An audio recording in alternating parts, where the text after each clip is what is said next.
Who knew the situation would spiral completely out of control? Ho Chenggu had injured someone from Yenzhou University, and Yu Hongba suddenly turned the spearhead towards her. But with the flood overwhelming and the noise maddening, it seemed everyone's temper had flared up. Knowing that the situation had stemmed from Ho Chenggu's side, He Chodong shouted at Ho Chenggu, "Ho Chenggu, what on earth are you doing? Wasn't your plan to join forces with those from Yenzhou University to deal with Xiang Beifei? Have you forgotten?" However, Ho Chenggu completely disregarded He Chotong's words, focusing single-mindedly on attacking Chen Baiwen and Zhu Xinjue. Stay tuned for updates on. His expression was one of intense concentration. It was as if he saw Chen Baiwen and Zhu Xinjue as his #1 enemies. On the other side, Yu Hongba angrily retorted to He Chotong, "He Chotong, you're shameless. At a time like this, you still dare to pretend to be oblivious." Shua! A surge of boundless momentum erupted from Yu Hongba, and he immediately charged at He Chotong. Boom! He Chotong reacted in time. A stream of colorful radiance lit up around her, twinkling behind her like the plumage of a peacock. The vibrant glow shone onto Yu Hongba. You see Yu Hongba, who has 691 different colors on him. Your suppression strength against him plus 691. The rainbow light He Chotong created boosted the colors on Yu Hongba's body, and although self-created colors couldn't increase her own color value, they could still increase her suppression strength. Facing Yu Hongba's fierce attack, He Chotong didn't dare to be careless, because he was an extremely formidable SSR Meridian Opening Awakener, whom she had seen in action before, so she didn't hold back. Obviously, He Chotong's suppression force was even stronger. Relying on color, she completely neutralized Yu Hongba's attack. Then, she hurled an invisible strike, devoid of any color, which darted behind Yu Hongba, blowing him away. Yu Hongba, what are you doing? He Chotong's strength was clearly not to be underestimated. However, rage boiled in Yu Hongba's heart as he had suffered a blow right from the start, not even knowing how he got hit. This abyss truly had traps. He must be cautious. Don't think I'll be easily defeated by you. He roared furiously and leaped up again, shields appearing around his body. He forcibly twisted the floodwaters, influencing it with his power, causing the water to spread upwards, transforming into droplets scattered all around. Then, he launched another strike at He Chotong. He Chotong couldn't afford to be careless and had to counter once again. Yu Hongba, there's clearly something odd about this situation. If you strike again, don't blame me for being rude. He Chotong lashed out at Yu Hongba with another unseen gleam, but this attack landed on the water droplets around Yu Hongba, creating ripples. Although Yu Hongba couldn't see them, he quickly perceived the change in the shape of the droplets. Bang! Yu Hongba spun around and shattered He Chotong's attack. Having suffered a setback, Yu Hongba was clearly not going to be taken by surprise a second time. Yu Hongba said angrily, "He Chotong, stop feigning ignorance. We agreed to come looking for Xiang Beifei, yet we haven't even seen a shadow of him. Are you saying Ho Chenggu was controlled by Xiang Beifei to come after us?" After saying this, he even scoffed at himself. He certainly didn't believe that an SSR Awakener could be so easily controlled. Although Xiang Beifei was formidable, he couldn't possibly be that powerful. Of course he isn't controlled, but it's possible that something has confused him, leading him to mistake you guys for people from Liangzhou University, and he might have even mistaken Chen Baiwen for Xiang Beifei. He Chotong still maintained her rationality. Upon hearing this, Yu Hongba frowned slightly. However, at this time, Ho Chenggu shouted again, "Yenzhou University, just use the forfeit talisman. Give up on this competition, or you will die. He Chotong, don't hold back. Let's go together. They have 3 who are in the Meridian Opening phase. I'll deal with Chen Baiwen and Zhu Pengfei, and you take on Yu Hongba." Ho Chengwu's voice clearly reached them. "This idiot!" He Chotong cursed angrily under her breath.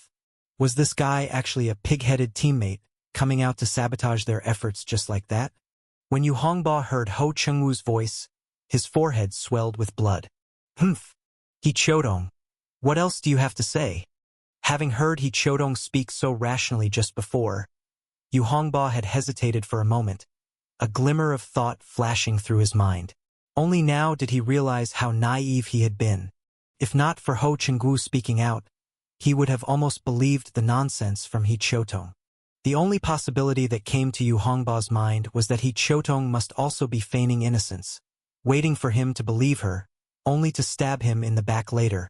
Yu Hongba snorted coldly. "You've hurt my people. Now it's useless no matter what you say. Today, either you're out or I'm out. Bring it on." Feeling wronged, He Chotong was also extremely angry.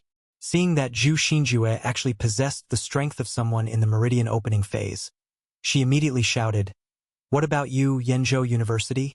Hiding an SR in the Meridian opening phase? I've never heard of any SR freshman currently having the cultivation level of the Meridian opening phase." Without another word, Yu Hongba charged at He Chotong.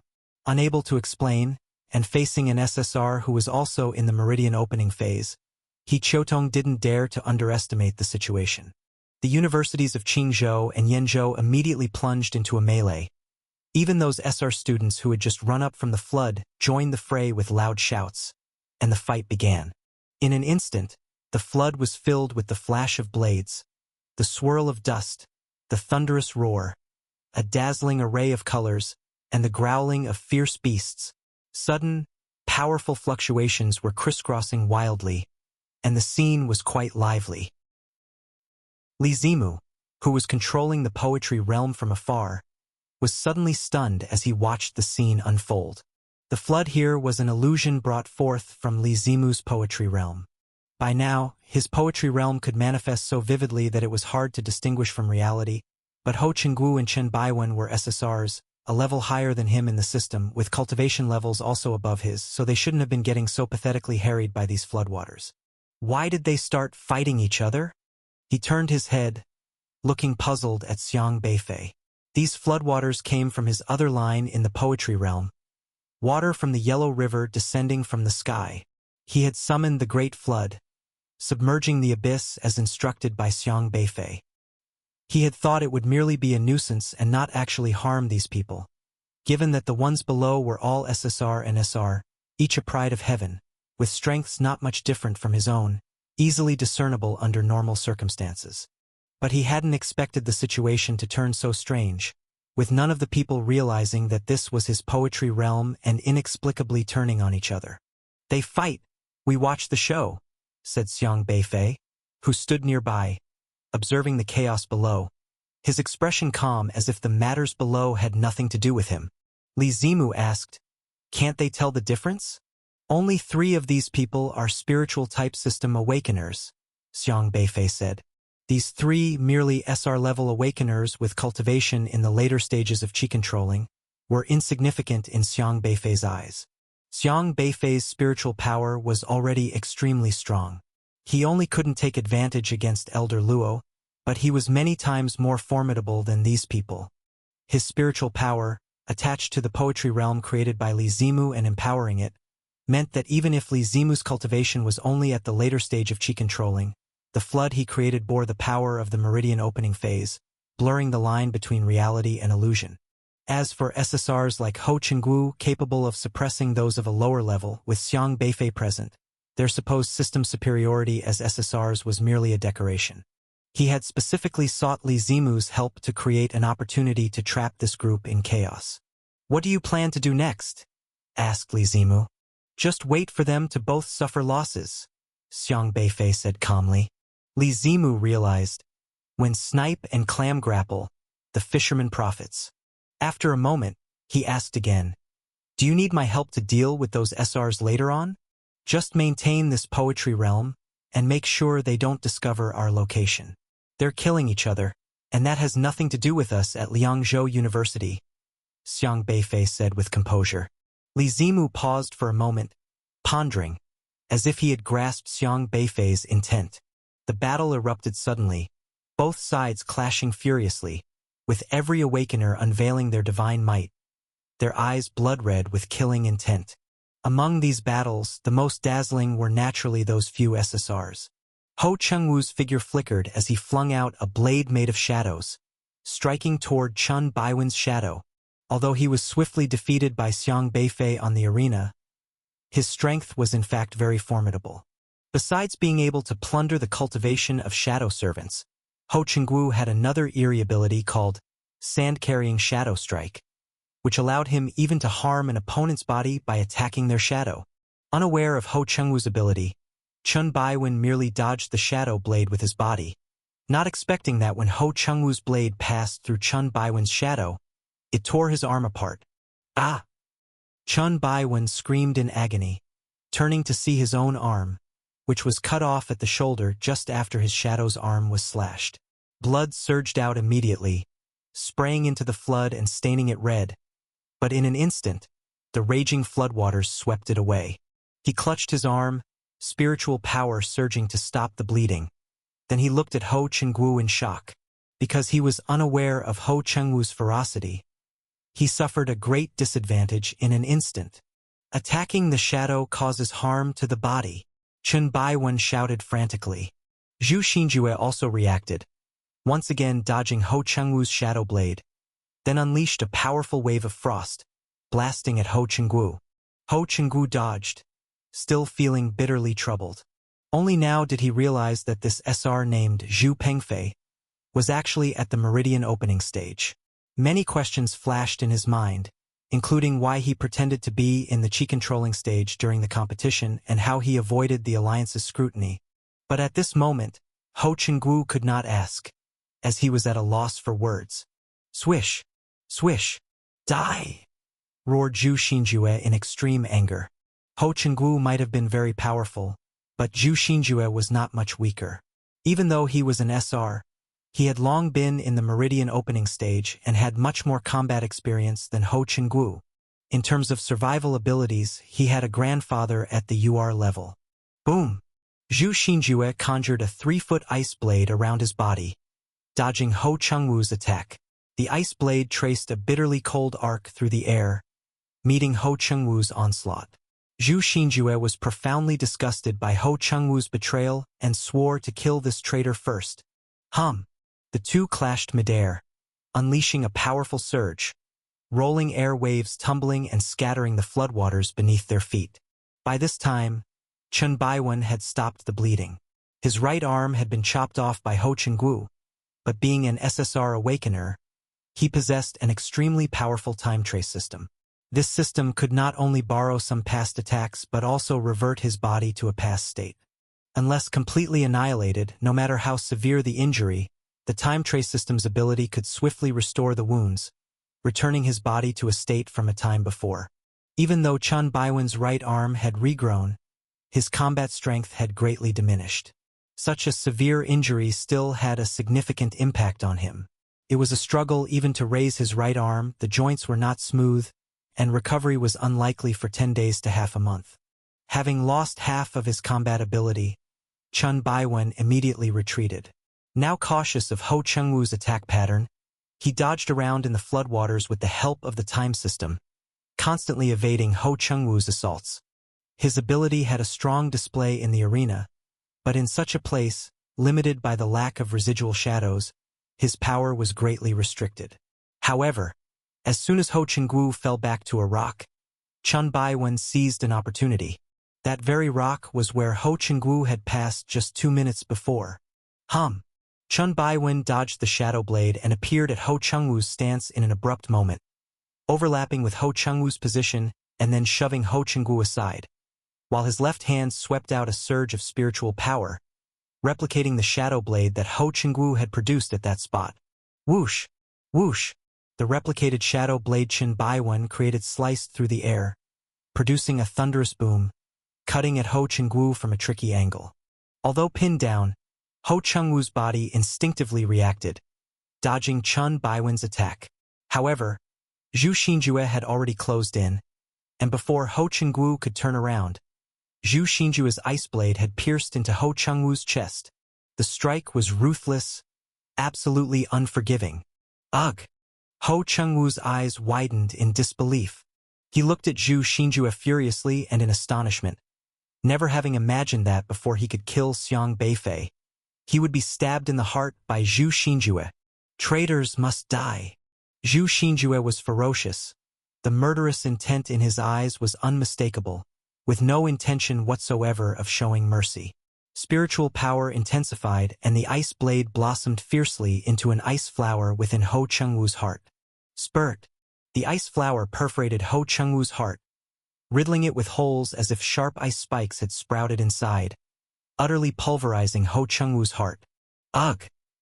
Ho Chengwu's mouth moved desperately, trying to speak, but he was unable to utter a word. His eyes were wide open in anger, resentment, and grievance. A series of emotions flashed ceaselessly in his eyes. He thought he had joined forces with people from Yenzhou University today to kill Xiang Beifei, but he never expected that his ally, Zhu Xinjue, would stab him unexpectedly. The stab was fatal. Zhu Xinjue showed no mercy whatsoever, the chill invading his meridians, severing the meridians he had opened, and brutally eradicating any possibility of his survival. He wanted to roar at Zhu Xinjue in rage. I am not a traitor. He didn't truly intend to act. He wanted to kill Xiang Beifei, not you. However, he couldn't voice such a huge injustice. He knew this matter was very likely related to Xiang Beifei, but he didn't know when he had been controlled by Xiang Beifei, nor did he know how, being an SSR, he could be controlled. He wanted to kill Xiang Beifei, yet he didn't even know where Xiang Beifei was. Ho Chengwu. On the other side, He Qiutong was stunned to see Ho Chengwu killed by Zhu Xinjue, an SSR. Dead. He Qiutong stared unbelievably at Ho Chengwu. For them, this was just an ordinary freshman contest. Previous freshman contests rarely had casualties because everyone could use the SOS talisman to seek help from teachers when they encountered danger. Even in the face of mortal danger, they could use the forfeit talisman to instantly leave the outer wild areas and return to the base at the cliff's base. However, no one expected that at such a critical moment, Ho Chengwu would fail to react. He didn't use the forfeit talisman and became the first student to be killed. Moreover, he was not killed by a desolate beast but by someone from Yenzhou University. Ho Chengwu didn't even have the chance to use the SOS talisman and forfeit talisman. He Qiutong had already reacted. She disappeared from her spot and instantly appeared next to Ho Chengwu, forcing Zhu Xinjue and Chun Baiwen back at once. Ho Chengwu, how could you be so foolish? Why didn't you use the forfeit talisman? Is the competition's outcome that important to you? He Qiutong urgently shouted. Not using the forfeit talisman? In his dying moments, Ho Chengwu heard such words, and his anger made all his blood boil, worsening his injuries, and suddenly snuffing out his last breath. An SSR student, dead from asphyxiation. He's dead. Chun Baiwen and Yu Hongbo rushed over and were also stunned. An SSR, dead. The two of them had never thought about killing anyone, whether planning to confront Xiang Beifei or Ho Chengwu. They only wanted to force them into using the forfeit talisman, willingly leaving the contest, so they were merciless because they knew everyone was an SSR and would surely react when in danger. But who could have expected that Ho Chengwu would rather die than use the forfeit talisman? Could he be so principled? Zhu Pengfei, how dare you kill someone from Qingzhou University? He Qiutong turned her head, staring at Zhu Xinjue in fury. At this moment, Zhu Xinjue also realized his mistake. He cursed under his breath, realizing the gravity of killing Ho Chengwu and the impending consequences. Nevertheless, he snorted coldly and forced himself to appear calm as he retorted. You know best who started this. Your Qingzhou University played dirty on us, and we were merely defending ourselves. He wanted to kill me. Was I supposed to just stand there and let him do it? As far as he was concerned, with a UR-grade grandfather to support him, he didn't care whom he had killed. Chun Baiwen too, clutching his stiff right arm, said, Exactly. All of us saw it. Ho Chengwu attacked us first. He intended to kill us. We were simply defending ourselves. He Qiutong was seething with anger. But she also knew clearly that this matter was indeed caused by Ho Chengwu, and she did not understand his abnormal behavior at all. However, once a person was dead, anything said was useless. Especially now that Ho Chengwu had died. leaving her as the only one at Meridian opening phase from Qingzhou University, while Yenzhou University still had 3. She immediately grabbed Ho Chenggu, then rushed towards that group engaged in battle, gathering her team together and coldly said, "We will definitely seek justice from Yenzhou University." Whoosh! He Chodong did not linger. She immediately turned her own team invisible, as she was worried that the 3 from Yenzhou University would gang up on her, and she could not withstand that, so she retreated right away. After all, He Chotong was an SSR, possessing great ability to escape, and it was not easy for others to catch up with her. The figures of Qingzhou University's group instantly disappeared in the flood, leaping toward the abyss above. Yu Hongba and his group did not give chase. Zhu Pengfei, you shouldn't have killed him. The death of an SSR is not a trivial matter, Yu Hongba said somberly. Zhu Xinjue replied with great displeasure. I did not intend to kill him. He chose not to use the forfeit talisman. He continued searching the surroundings, wanting to find Xiang Beifei's whereabouts, as he was still not content because the one he truly wanted to kill was not Ho Chenggu, but Xiang Beifei. Originally, he wanted to blockade the space, annihilate He Chotong and her group completely, and then frame Liangzhou University. However, considering that Yu Hongba and Qin Baiwen might not cooperate with him, and since Ho Chenggu initiated the attack and Yenzhou University held the right justification, even if Qingzhou University came to seek revenge after returning, they would not be scared. At worst, Zhu Xinjue would go find his UR-grade grandfather to settle things. Xiang Beifei stood on a distant rock, watching all of this. He did not intervene nor stop He Chotong from leaving. The teams from Qingzhou University and Yenzhou University had become sworn enemies, which was already a very good outcome. Glancing at Xiaohe, who was rolling around on his shoulder, Xiaohe was happily embracing a white orb of light, refining it into a spiritual power crystal. That was all of Ho Chengwu's cultivation. Xiaohe had coveted it for a long time, and today he finally received the delivery. Xiang Beifei thoughtfully looked at the white orb. The biggest mistake Ho Chengwu made was binding Xiang Beifei as his shadow servant. His attempt to collaborate with Zhu Xinjue to kill him was even more a folly. Initially, Xiang Beifei only planned to let them injure each other severely first, before stepping in to clean up. But unexpectedly, Zhu Xinjue was ruthless and made a deadly move on Ho Chengwu directly. That was also fine. It saved him the trouble of taking action himself. With Ho Chengwu controlled, he could not use the forfeit talisman. Xiang Beifei had thought that Zhu Xinjue would stop at the last moment, but he had clearly underestimated Zhu Xinjue's ruthlessness. Regarding Ho Chengwu's death, Xiang Beifei did not think too much of it. Ho Chengwu clearly came with intent to kill, aiming to put him to death, so Xiang Beifei was not overly courteous either. An eye for an eye was quite appropriate. Next up is Zhu Xinjue. Xiang Beifei watched Zhu Xinjue from a distance, pondering deeply. Zhu Xinjue was his actual target. Compared to Ho Chengwu, this man was more cruel and ruthless. Even when caught, he managed to change his identity through connections and continue living outside the law. The laws of the alliance were merely a decoration in the face of UR privileges. Now that Zhu Xinjue obviously wanted to kill him, Xiang Beifei naturally would not sit back and wait for death. He planned to kill him first, giving no quarter this time. However, to kill Zhu Xinjue, he must change the location. Xiang Beifei could not show up here. Qingzhou University, if plotting the reckoning, would definitely target Yenzhou University's Zhu Xinjue. And Yenzhou University would certainly claim it was Qingzhou University that set the trap to lure them in. As long as they could not find Xiang Beifei in this abyss, then Ho Chengwu's death would have nothing to do with Xiang Beifei, nor with Liangzhou University. Xiang Beifei did not wish to cause unnecessary trouble for Liangzhou University. The team from Yenzhou University had moved on from the flood, climbing up from the abyss reluctantly and quickly returning to the surface. After searching the area again, they found no traces of any figures. He Chotong and the people from Qingzhou University had left, and their shadows were nowhere to be seen. Zhu Xinjue was still very annoyed and asked Qin Baiwen again, unwilling to give up, "Can you still use your ability to track them?" Qin Baiwen said solemnly, "You're still thinking of dealing with Xiang Beifei? We still don't know where Xiang Beifei is up to now." and we've drawn a whole lot of trouble on us.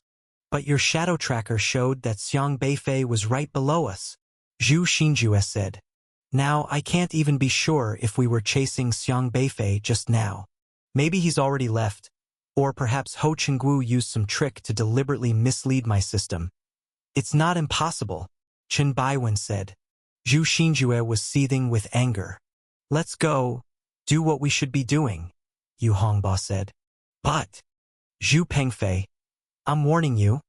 Your bad idea has already brought a lot of trouble to Yenzhou University. I haven't settled the score with you yet. Now that Chen Baiwen is also injured, we came here to compete, not to stir up trouble. Remember that. Yu Hongba scolded Zhu Xinjue coldly. Zhu Xinjue squinted his eyes, ultimately having no choice but to suppress the reluctance in his heart. It's just an SSR, right? If you push me too far, I'll show you. Zhu Xinjue spat inwardly, feeling all high and mighty with a UR backing him up. But considering that he needed to keep a low profile for now, he had to let it go. Ho Chenggu is actually dead? Things are a bit bad. Li Zimu put away his poetry realm and stood at the edge of the abyss, his face somewhat grave. That's their business, none of our concern, Xiang Beifei said. Li Zimu looked at Xiang Beifei in confusion, his eyes flickering slightly.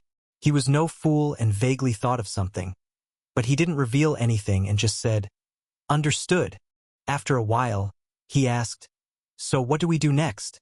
"Follow them. Find a way to get them out of the game," Xiang Beifei said. The rules of the competition were not just about hunting desolate beasts anymore. Getting people out of the game was now the most direct way to win. But at that moment, Xiang Beifei suddenly sensed something and looked sharply ahead. His expression seemed very astonished.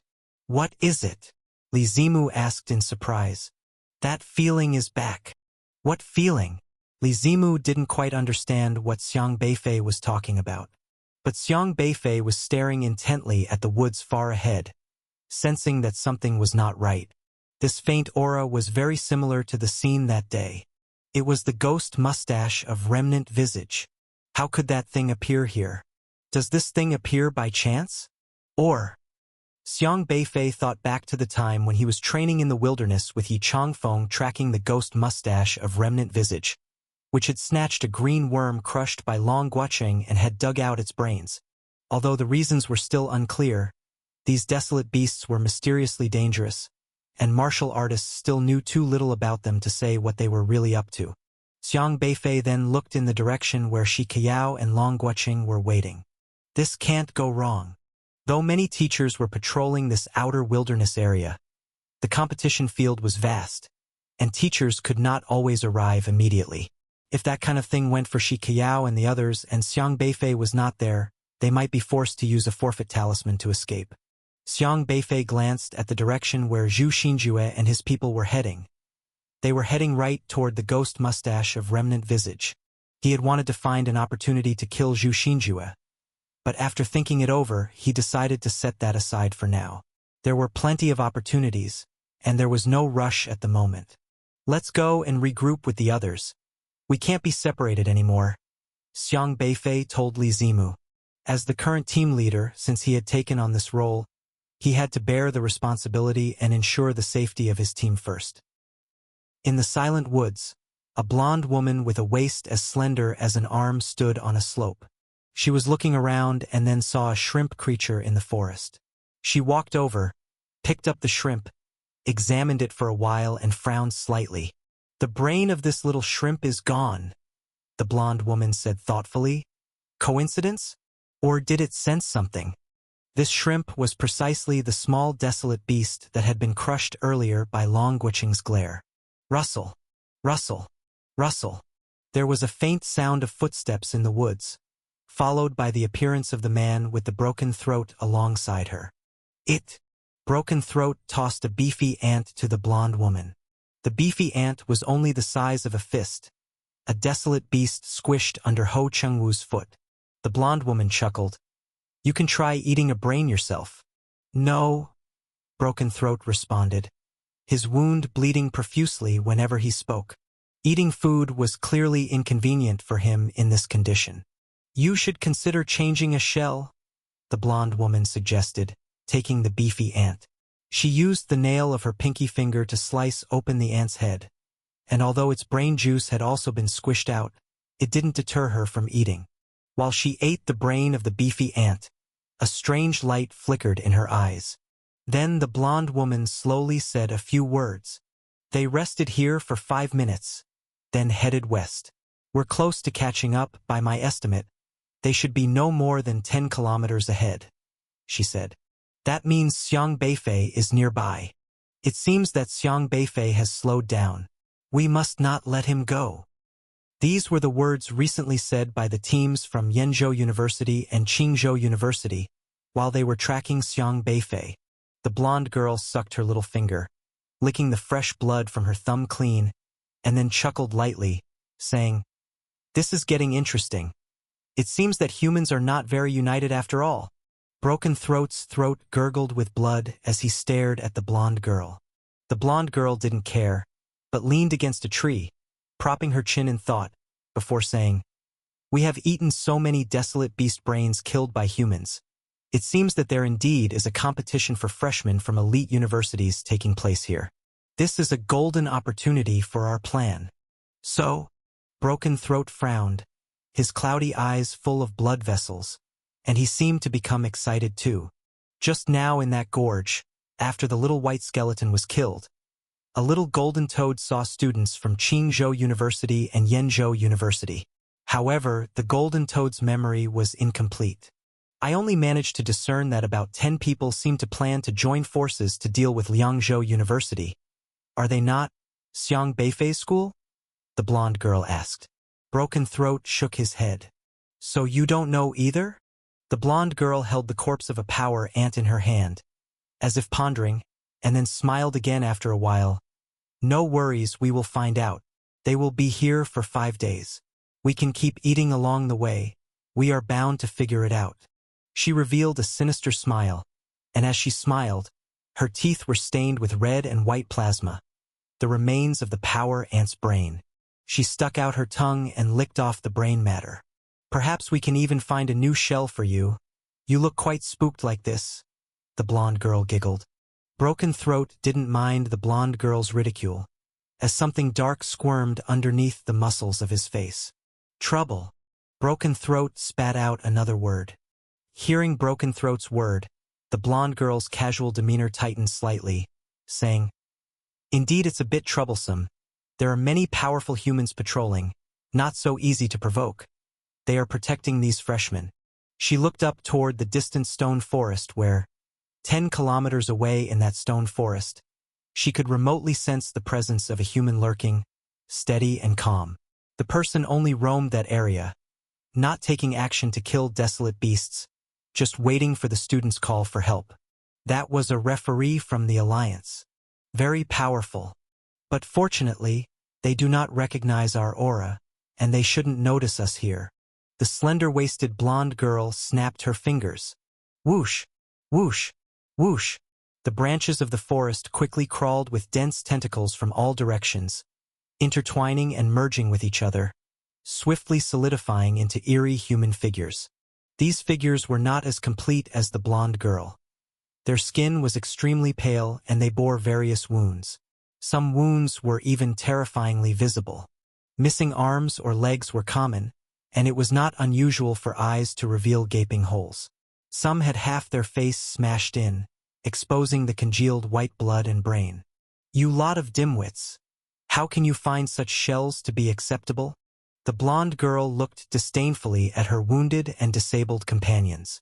These were humans killed in the outer desolation, then parasitized by them, but they could only maintain the state prior to their death, unable to fully heal their wounds. You! Broken Throat looked at the blonde girl with some confusion. Among these ghosts of remnant visage, only the blonde girl's body was the most complete. Even in a crowd, no one would notice her anomaly. The blonde girl smiled mysteriously and said, "There's a knack to killing humans. You don't necessarily have to be brutal, opening their guts. That's just cruel." Broken Throat seemed not to understand, but he didn't inquire further, instead mumbling, "Mission. Understood." The blonde girl waved her hand to those who resembled zombies hanging from the branches and said, "Remember, do not provoke those called referees, and leave immediately if you encounter them. Xiang Beifei is not our main target this time, but he could be a key factor in hindering our mission. So, even if you find someone named Xiang Beifei, do not attack. Inform us to handle it." Woo! Ah! Ah! Yes! The heap of figures behind her did not seem very intelligent, answering unevenly. Some were without mouths and could not speak, so they could only shake their heads to indicate their response. Afterward, these incomplete figures transformed back into tendrils of black shadow and disappeared among the trees. The golden-haired woman looked in another direction and smiled warmly. "There are students coming this way. I will go have a chat with them." "You're back." Seeing Xiang Beifei return, Shi Qiao was also quite pleased. The three of them had been waiting by the stones so long they almost grew grass.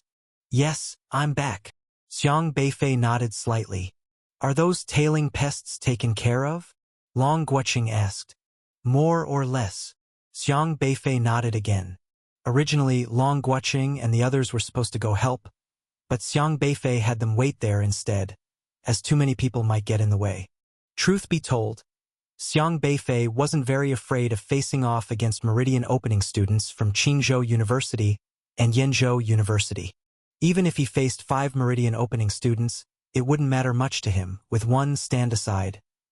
He could keep other Meridian Opening SSRs from intervening and then deal with them one by one.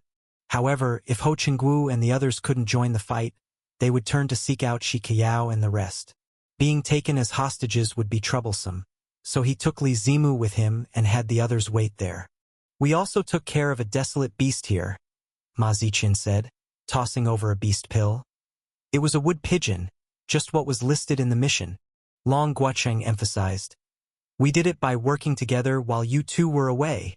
The desolate beasts listed in the mission were all equivalent in strength to Meridian Opening students, and the 3 of them were only late-stage Qi controlling. Killing it without Xiang Beifei's assistance was quite an achievement for Long Guoqing. The wood pigeon itself was stronger than any of the 3, adept at hiding in the forest and blending into the trees with a powerful ability to ambush, but they managed to take it down as a team, which was effectively punching above their weight. "Fine," Xiang Beifei responded. "That's so perfunctory. After all, we killed it without your leadership." Long Guoqing huffed.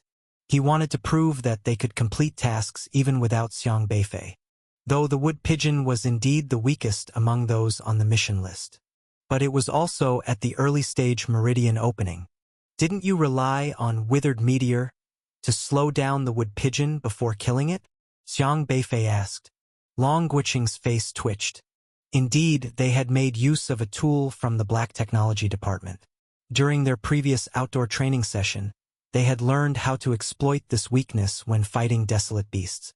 As long as they knew enough about desolate beasts and grasped the fundamental knowledge, relying on technology invented by others, they could generally manage to kill these beasts wasn't too difficult. "Won't you die if you praise a teammate?" Long Guoqing said.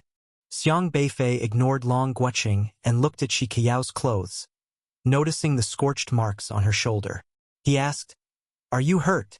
"No, almost. That wood pigeon spit black fire at me. I dodged it, only my clothes got burned." Shi Qiao touched the damaged part of her shoulder, then said happily, "But eventually, we managed to handle it, and I diverted its attack. Be careful next time. Protecting yourself is the most important thing. But you've improved a lot since before. Well done. Keep it up," Xiang Beifei told Shi Qiao. "Thank you, I surely will." Shi Qiao nodded gladly. Long Guoqing on the side. "Darn, I was the main force in the attack. Okay. I glared it to death." Long Guoqing rolled his eyes. "We should leave this place. Something about the situation nearby feels off. Let's move somewhere else," Xiang Beifei said, then reached out and killed a 16-clawed spider above on a branch by shattering its brain with his spiritual power, before signaling the others to follow. He Qiutong led her team and kept escaping to the west for about half an hour. After confirming that the 3 from Yenzhou University were not in pursuit, they finally stopped. Her expression was very grave. SSR level Ho Ching-gu was actually dead. This change of events was too sudden. Now, she did not even know how to explain the situation. "Captain, what do we do now?" An SR male student, his face pale, looked at Hee Chotong, waiting for her to make a decision. The death of Ho Ching-gu had brought a huge blow to Qingzhou University. In the eyes of these SR students, an SSR was a very powerful person. Even though Ho Ching-gu had lost to Xiang Beifei last time, he was still genuinely in the Meridian opening stage, and yet he was killed just like that. Yenzhou University has gone too far. They killed Ho Ching-gu. We can't let them get away with it, another SR student said resentfully. But they have 3 in the Meridian opening stage. How do you plan to not let them get away with it? Hee Chotong asked coldly. The moment SR student was called out, he could only swallow his fierce words. He was just talking tough. Where would he really find the conviction to avenge Ho Ching-gu? "So are we going to use the forfeit talisman and go back directly now?" One of the SR students had already started to have second thoughts. Now that their team was 1 person down, the choice was in Hee Chotong's hands. If they directly used the forfeit talisman, they would then safely return to the cliff base. But it also meant that Qingzhou University would inevitably come in last in this year's elite college competition. Hee Chotong was also weighing her options. Casualties in the new student competition were a serious accident, and the incident must be reported without delay. However, the death of Ho Ching-gu was largely his own doing. He attacked the people from Yenzhou University first and then was killed in retaliation. This fact was witnessed by everyone, and it wouldn't be easy to shift the blame. Yenzhou University's overall strength was not weaker than Qingzhou's. They certainly would not be the scapegoat and would undoubtedly file a counterclaim. After much deliberation, she finally made a decision and said, "Ho Ching-gu has a forfeit talisman on him. Use his forfeit talisman to send his body back first. As for how the Alliance decides to handle it, let them decide. If they choose to stop the competition, then the Alliance will surely use the forfeit talisman to bring everyone back, and then we can explain." Whether the Alliance would stop the competition or not, Hee Chotong was uncertain. This was not something Qingzhou University could decide. In principle, this was a conflict between Qingzhou University and Yenzhou University, not due to Desolate Beasts being too strong and the risk too great, which did not meet the conditions to terminate the competition. If Hee Chotong and her team also used the forfeit talisman, then if other schools did not agree to halt the competition, Qingzhou University's team could only bow out. But sending 1 body back would definitely attract the attention of the people from the Alliance. An SSR in the Meridian opening stage had only been in for a few hours before an incident occurred, without any warning. The Alliance would certainly have to reassess the risk of this competition. Then, without knowing the cause of Ho Ching-gu's death, the Alliance would most likely terminate the competition first and summon everyone back to investigate. Under these circumstances, Hee Chotong and her team would have a legitimate reason to return and would not be forced out as a consequence. Hee Chotong did not have much of a relationship with Ho Ching-gu, but as the team leader, she had to consider many factors, so she chose a compromise. However, just then, a sweet voice rang out from behind the Qingzhou University group. "It seems you've encountered some kind of thorny issue?" A woman with golden wavy hair leaned against the branch, her eyes brimming with amusement as she looked at Hee Chotong and her group. "Who are you?" Hee Chotong immediately stood up, and the other SRs also looked at the blonde woman warily. This blonde woman was very attractive, with a devilish figure, swaying her slender waist provocatively. Especially, her clothing was extremely revealing. Many areas required pixelation. A male student by Hee Chotong's side couldn't help but take a few extra glances at certain parts of the blonde woman and swallowed his saliva shamefully. "Me?" The blonde woman looked down and flicked her badge, then said, "My name is Sherwin Mei, a pioneer." Hee Chotong furrowed her eyebrows slightly. The woman's clothes were disheveled, but indeed resembled pioneer attire, including the badge of the Jojo Alliance. However, something seemed off. "I remember the pioneers' uniforms are not like this." Hee Chotong, being an SSR, had different experiences from the average students. Under the guidance of Ren Jianghai, she had visited the Jojo Alliance and had seen many pioneers. Although she hadn't delved deep into the attire of pioneers, she still had a general impression. Oh, there are many departments among the pioneers now, so of course the uniforms are different. The blonde woman licked her lips with her tongue, her gaze sweeping over this group of students with still youthful faces and beamed a radiant smile. It looks like you're in trouble.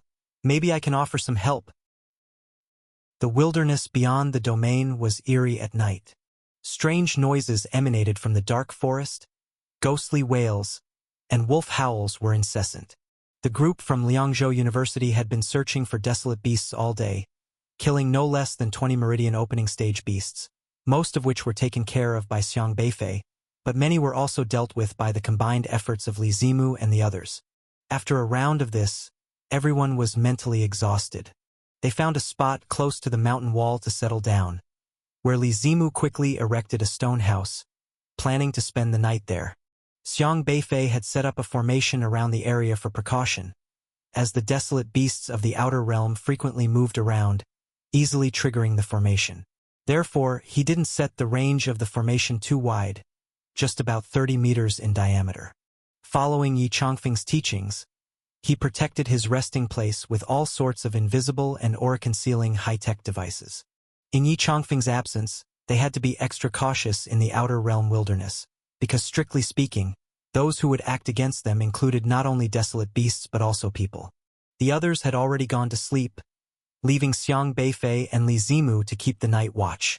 It seems that there is no message coming from the Alliance, Li Zimu said. Xiang Beifei was also contemplating this issue.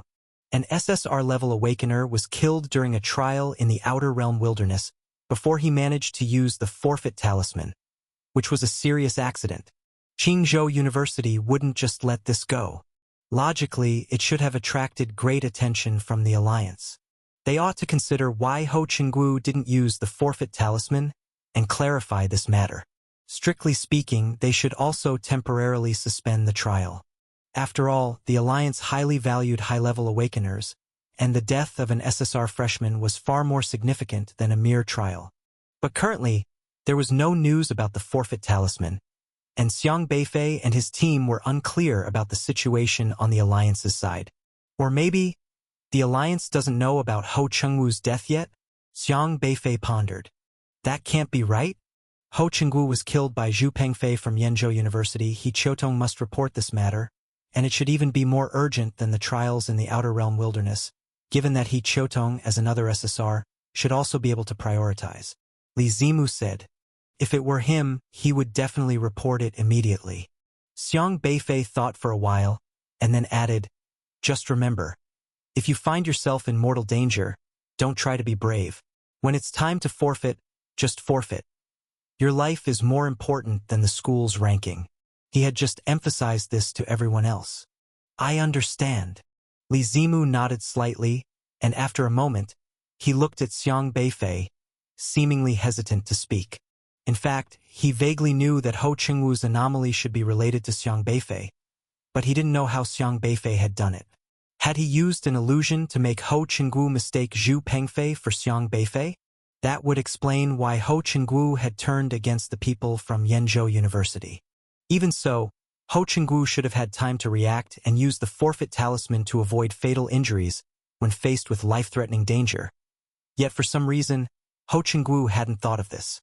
That was very strange. Li Zimu's mind was filled with doubts, but after much thought, he decided to suppress his curiosity. Qingzhou University and Yenzhou University had clearly joined forces today to target Liangzhou University. They obviously couldn't just sit and wait for destruction. Whatever Xiang Beifei did, he did it to protect their team. Regardless, Ho Qingguo was killed by Zhu Pengfei, and Xiang Beifei was on their side. That was clear enough. The night deepened. Xiang Beifei sat on the roof of the stone house, watching the movements around him. From the distance, sharp howls and strange shrieks echoed from time to time. Desolate beasts were not only active during the day. Many also came out at night to hunt, and these beasts would also fight each other from time to time, occasionally sending various roaring sounds. All this was usually nothing unusual for Xiang Beifei. However, at that moment, Xiang Beifei suddenly felt an ominous sensation again. Is it that thing again? Xiang Beifei's heart jumped. The feeling was very abrupt. He stood up, vigilantly watching the surroundings. Rustle, rustle, rustle. In the night, it seemed like something was dragging across the grass, moving very distinctly and getting closer. Xiang Beifei immediately stood up, snapped his fingers, and signaled to Li Zimu, who was keeping watch with him. "What's wrong?" Li Zimu asked alertly. "Go wake them up. There's a situation." Xiang Beifei spoke gravely. "Okay." Li Zimu immediately leaped into the stone house. Xiang Beifei carefully walked around the stone house. This familiar aura seemed to be slowly approaching, but he couldn't pinpoint their exact location. "Your next chapter is on." He moved toward the mountain wall and then suddenly looked up. But it was pitch black above and there was nothing there. Xiang Beifei stared intensely at the protruding rock and then, with a flash, he leaped out and threw a punch at the rock. Whoosh! The fist flame arrived in an instant, striking the rock and instantly igniting it with a loud crash, illuminating the area. At that moment, a shadow darted out from the side of the rock, dodging the fiery attack and landing at a higher position far away. With the afterglow of the flames, Xiang Beifei saw the figure's appearance. It was a person missing the upper half of their head, with many horrifying wounds on his body, and even lacking eyeballs, staring at Xiang Beifei with two bloody, empty sockets. What happened? Long Guoqing and the others also quickly arrived, and upon seeing the eyeless man, they were greatly shocked. Who is this person? How come he is wearing the clothes of a pioneer? Long Guoqing exclaimed softly. He was from a wealthy family and had seen many pioneers with his family before, so he recognized the eyeless man's outfit at a glance. "Desolate beast," Xiang Beifei said gravely. "A désolate beast." Li Zimu and the others looked at each other. A desolate beast that could disguise itself as a human? "Keep an eye on each other. Don't get separated," Xiang Beifei cautioned. He accelerated on his flying sword, quickly darting out. By the time he reappeared, he had already landed behind the eyeless man and threw a punch at him. Although the eyeless man lacked eyes, it did not hinder his actions. The moment Xiang Beifei swung his fist, the eyeless man had already stepped back, dodging the punch. His figure kept retreating rapidly, showing great wariness of Xiang Beifei's fist flame. Swish! Swish! As the eyeless man retreated, all sorts of translucent spikes suddenly flashed out in the darkness, shooting towards Xiang Beifei. Xiang Beifei destroyed the spikes with a punch, then stepped on the Ronin sword and in an instant, flew up into the air, catching up with the eyeless man. Instantly, countless tendrils erupted from the eyeless man's body, coiling towards Xiang Beifei. These tendrils were extremely sharp, emanating a chilling coldness, and creating a howling sound in the cover of the night, as if tearing through the void. This eyeless man was even stronger than the crying baby from before. He, too, was a ghost Whiskers of the Meridian opening stage. Whoosh! Whoosh! Whoosh!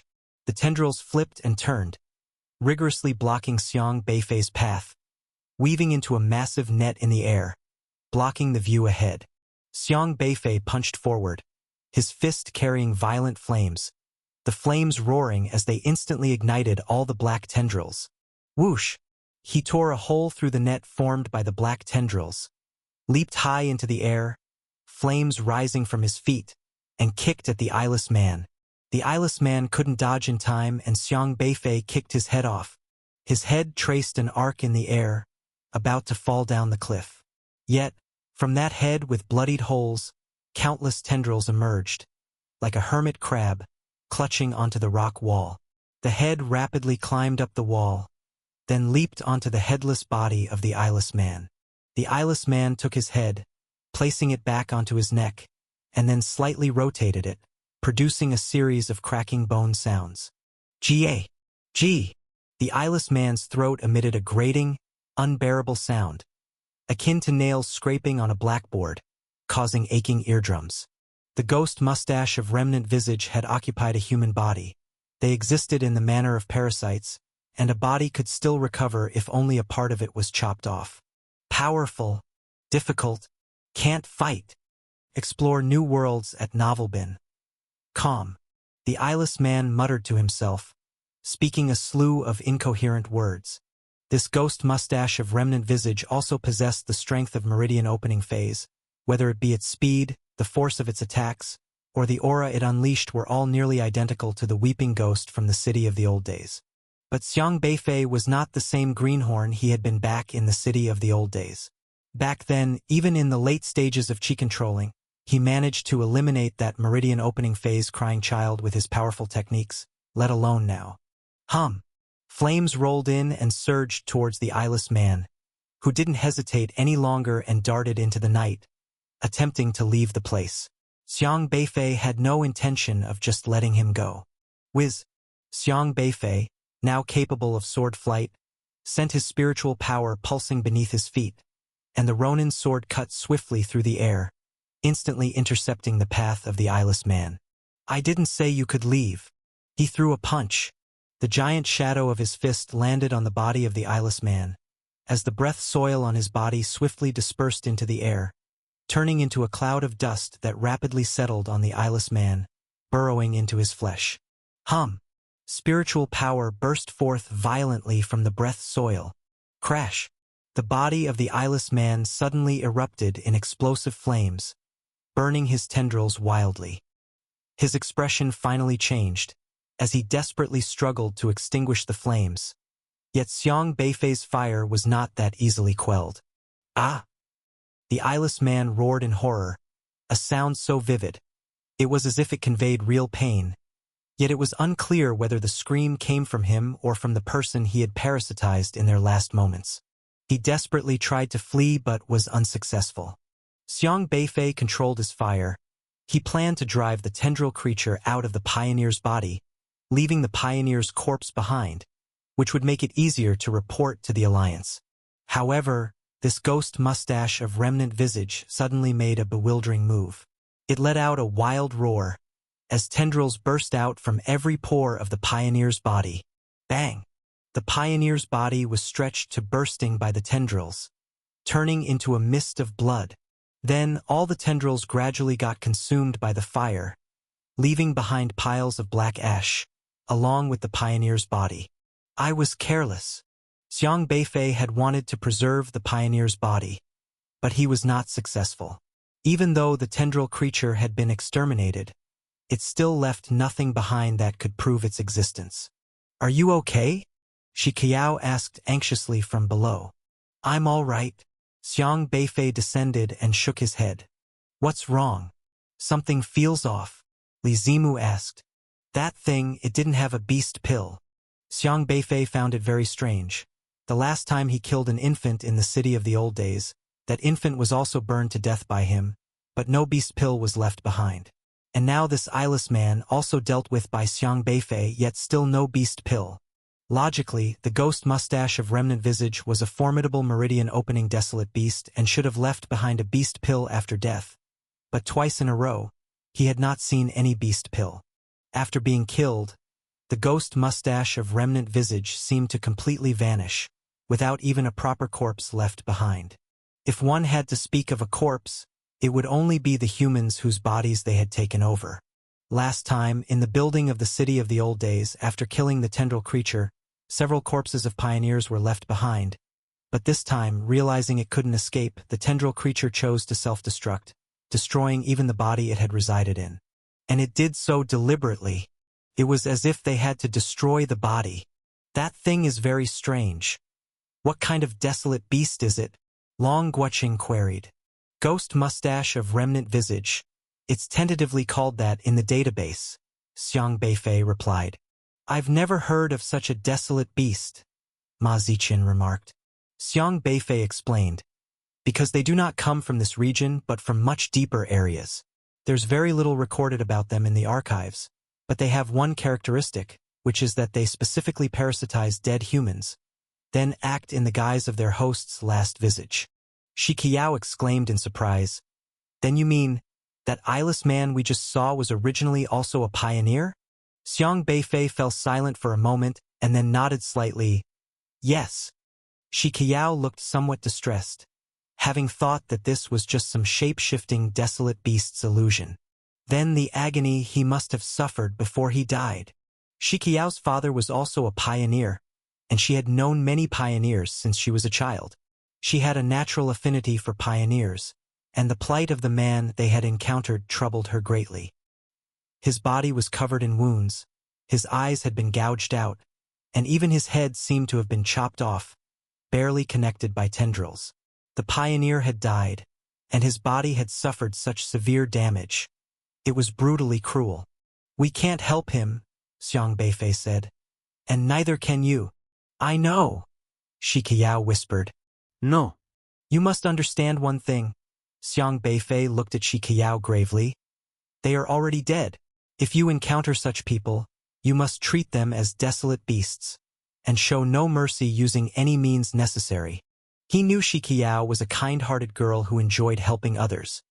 Her aspiration had never been to become a martial artist, but to alleviate other people's suffering. Therefore, Xiang Beifei felt obliged to make this point clear to her. Otherwise, if Shikiao hesitated when faced with these desolate beasts, she could easily put herself in danger. Shikiao clenched her teeth and nodded lightly. Xiang Beifei was still not at ease and continued. "You need to understand, killing them is the best way to respect these pioneers. If they were still alive, they would certainly not wish for their bodies to be controlled by desolate beasts like puppets. They would want you to help them escape from the clutches of these monsters." "Help them escape?" Shikiao's gaze gradually became resolute, as if she had found the motivation to do this deed, and she clenched her fist. "I understand. If I encounter it next time, I will help them escape." "That's good. We need to leave this place immediately." Xiang Beifei could not be sure if other Ghost Whiskers of Remnant Visage got the message and would come, but he knew that it was not wise to stay any longer. He was now pondering a problem. The last time Yi Changfeng led their team in the training, they had also encountered traces of this kind of desolate beast, but the creature did not appear and left in advance. Yi Changfeng appeared very worried at that time because he said some desolate beasts did more than just eat brains. Then Xiang Beifei had realized what Yi Changfeng meant. Desolate beasts eating brains could very likely retrieve memories as well. What if the Ghost Whiskers of Remnant Visage that Long Guoqing had stomped to death had eaten the brain and gleaned information about the newcomers' contest? Considering the current situation, the possibility is quite high. Last time, they trained in the wilds beyond Liangzhou University, and the area they were in now was the wilds beyond Qingzhou University, on the other side of the Juzhou continent. Qingzhou University and Liangzhou University are geographically opposite, and the training site and the venue for this contest were tens of thousands of miles apart. But the appearance of Ghost Whiskers of Remnant Visage here was no coincidence. If these desolate beasts were gathering information by eating the brains of other desolate beasts, then it was very likely they would learn much more. Because the wilds beyond were not just hunted by a few of them, but by countless pioneers, as well as those advanced students, and even various mercenaries responsible for collecting desolate beast ingredients to sell to restaurants throughout Zhuzhou. Even if Long Guoqing hadn't crushed that green hairy worm, the Ghost Whiskers of Remnant Visage could have extracted information from the brains of desolate beasts killed by other martial artists. At present, it was unknown if there were any restrictions when these peculiar desolate beasts ate brains. Should we report the appearance of such rare desolate beasts to the Alliance? Li Zimu asked. "We can't prove it," Xiang Beifei said somberly. After the Ghost Whiskers of Remnant Visage were killed, the tendrils turned to ash and disappeared, and the pioneer's body was destroyed. He had no way to prove it. Apart from Yi Changfeng and Elder Luo, the Alliance's judges normally wouldn't take their word for it and would just assume they were in danger while killing desolate beasts and called for help, then deduct points from them. Solid evidence was needed. If they discovered traces of Ghost Whiskers of Remnant Visage again, Xiang Beifei must try to force the Ghost Whiskers of Remnant Visage to leave, preserve the pioneer's body, and then use the SOS talisman to inform the Alliance about this matter. He signaled the others to clean up the campsite, erase all traces of their stay, and then took advantage of the darkness to leave the area. 3 inches to the left, dodge that wood flame. Attack that poplar tree. Ma Ziqian, draw its attention from the right. Xiang Beifei's voice echoed through the woods. Whoosh, whoosh, whoosh. Several figures flickered, violent spiritual power interwove with each other. And then a fierce light burst forth, rocketing towards a black porcupine shrouded in black smoke. Bang! The black porcupine's eyes were directly burst by Long Guoqing's vision pressure, and after struggling for a moment, it fell, lifeless. Piece of cake! Long Guoqing stretched lazily. Xiang Beifei promptly collected the black porcupine's carcass. It was already the third day of the contest. 3 days had passed, and the Alliance had not yet sent a message to terminate the contest. Ho Chengwu's death hadn't stopped the contest, so Xiang Beifei and his team continued to hunt the desolate beasts listed on their objective. Xiang Beifei had an in-depth knowledge of desolate beasts, knowing all their habits and the most likely places they might hide. As long as one identified the terrain of the wilds beyond, finding these desolate beasts was not difficult. Now there was only one species left on the list of 20 Meridian opening phase desolate beasts they needed to hunt, called the landmine dragon. The desolate beasts on the list posed no difficulty for Xiang Beifei. He killed most of them directly. For the relatively weaker desolate beasts, Xiang Beifei would stand aside and let Long Guoqing and the others deal with them. After all, even his energy was limited and he needed to rest and recover. As things stood, they were very likely to become the first team to gather 20 kinds of desolate beasts. The students from other schools, even those who were SSR, could hardly handle these desolate beasts as easily, lacking far behind Xiang Beifei in actual combat experience. Rest for 10 minutes, and then let's move on, Xiang Beifei said. Do we have to be in such a rush? Ma Ziqin asked. They had been walking for an entire day, often proceeding immediately after hunting a desolate beast, and never staying in one place for more than 10 minutes. For safety, Xiang Beifei said. Since the ghost mustache of Remnant Visage had actually managed to find them, Xiang Beifei had to take it seriously. Being found once while out with Yi Changfeng could be considered a fluke, but this time it made Xiang Beifei vigilant. If the ghost mustache of Remnant Visage truly were tracking them by consuming the brains of other desolate beasts, then they couldn't stay in one place for too long. That being said, if, as you suggest, this type of desolate beast is so cunning, why haven't the god-refining judges here discovered it? Long Guoqing didn't quite understand. Xiang Beifei said in a grave voice, You should think about it from a different angle. What does it mean for a desolate beast to go undetected by god-refining judges? Long Guoqing's face paled slightly. Everyone else also grasped Xiang Beifei's implication. Desolate beasts are generally very simple and violent creatures. Most of them are vicious by nature and would attack martial artists as soon as they see them, trying to tear the martial artists to shreds. Read latest stories on. But among the desolate beasts, there are also those with very high intelligence. Those beasts wouldn't be rash. They would assess their own strength relative to a martial artist's. And if they couldn't win, they would not act recklessly and would instead choose to avoid confrontation. The fact that the ghost mustache of Remnant Visage destroyed its host's body before death indicated that it didn't want to leave more traces for the humans here.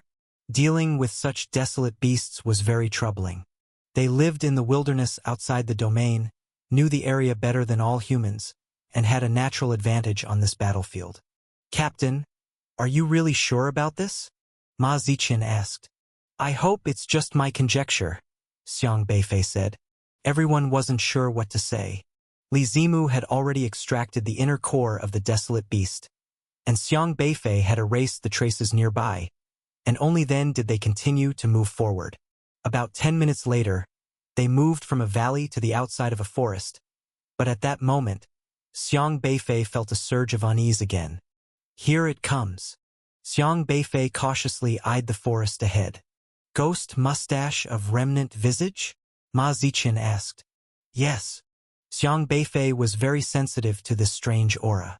How do we recognize this kind of aura? Why can't the rest of us sense it?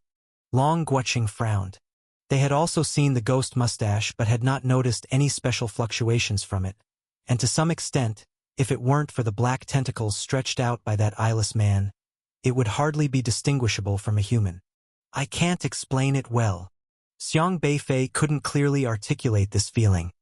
It was purely an intuition. It wasn't just Long Guoqing and the others. Even during training last time, Yi Changfeng hadn't perceived it. Are they tracking us? Li Zimu asked. Xiang Beifei looked back and then gazed towards the dense forest to the left, saying, "It doesn't seem like it this time. They are ahead, and it seems they are moving forward." What he could confirm at this moment was that there were 3 or 4 such auras inside the forest ahead, roughly 5 miles away. Shall we go and check it out? Drive off the tentacles this time, save the body of the pioneer, and then report it? Ma Ziqian asked. No. Xiang Beifei shook his head. If he were alone, he would definitely try to investigate, but with teammates in tow in the wilderness outside the domain, it was best to avoid trouble whenever possible. After all, Sun Yushan and Fan Kai were also at Meridian opening level, but they hadn't fared well against the weaker crybaby ghost they had encountered. Realizing the seriousness of the situation, the group knew it was best to just take care of their own matters for now. The party turned towards a depression in the northern hills, where a withered forest stood, its yellow leaves still clinging to the branches, and the ground shone golden as if sprinkled with shattered gold. What kind of desolate beasts usually live in a withered forest like this? Ma Ziqian asked. In the wilderness outside the domain, any kind of landscape might be encountered. Although it was their first time seeing such a withered forest, it seemed normal to them, and they weren't particularly concerned about anything. Hard to say. Ebony ungulates, withered leaf jackals, autumn locusts. There are many possibilities. Xiang Beifei continued to walk toward the forest. But for some reason, as they stepped into the withered forest, he vaguely felt something ripple. Xiang Beifei turned his head, but it seemed as though nothing had happened. He pondered for a moment, then moved forward again. The trees here were strange. All of the leaves were clearly withered and yellow, yet they still clung to the branches without falling off. However, as they walked into the withered forest, they suddenly found that the surrounding trees began to revive. As they passed each tree, its leaves actually began to turn back to green, as if coming back to life. And after they moved away, those trees began to pale and wither once more. Doesn't this look a bit eerie? Shi Qiao murmured. Xiang Beifei also stopped in his tracks, looking at the trees with some surprise. The trees here seemed to be recognizing them, coming back to life as they approached and withering away as they left. Is there anything about these strange plants in the books? Long Guoqing asked. I don't recall. Xiang Beifei also couldn't remember what these trees were called at that moment. He approached one of the trees and found that it was a very common pagoda tree, not some other rare plant. Just a pagoda tree? This made everyone feel even more uneasy. If it wasn't the trees, then what was it? Do you get the feeling? Shi Qiao said softly. That as we walk in this forest, passing by a place changes its color, as if we're under surveillance? Once she mentioned this, everyone suddenly became aware. The withered forest was vast, looking like a yellow carpet from high above. Yet, as they passed through, their location turned green, with the revived trees standing out as a conspicuous landmark among the yellow, creating a spot of green. At this point, if someone were to watch over this forest from a high place, they could easily track the movements of this group of people within. Be careful, stay alert. After all, the wilderness beyond civilization was filled with bizarre things at every turn. Suddenly coming into such a strange forest, in unfamiliar terrain, they had to be cautious.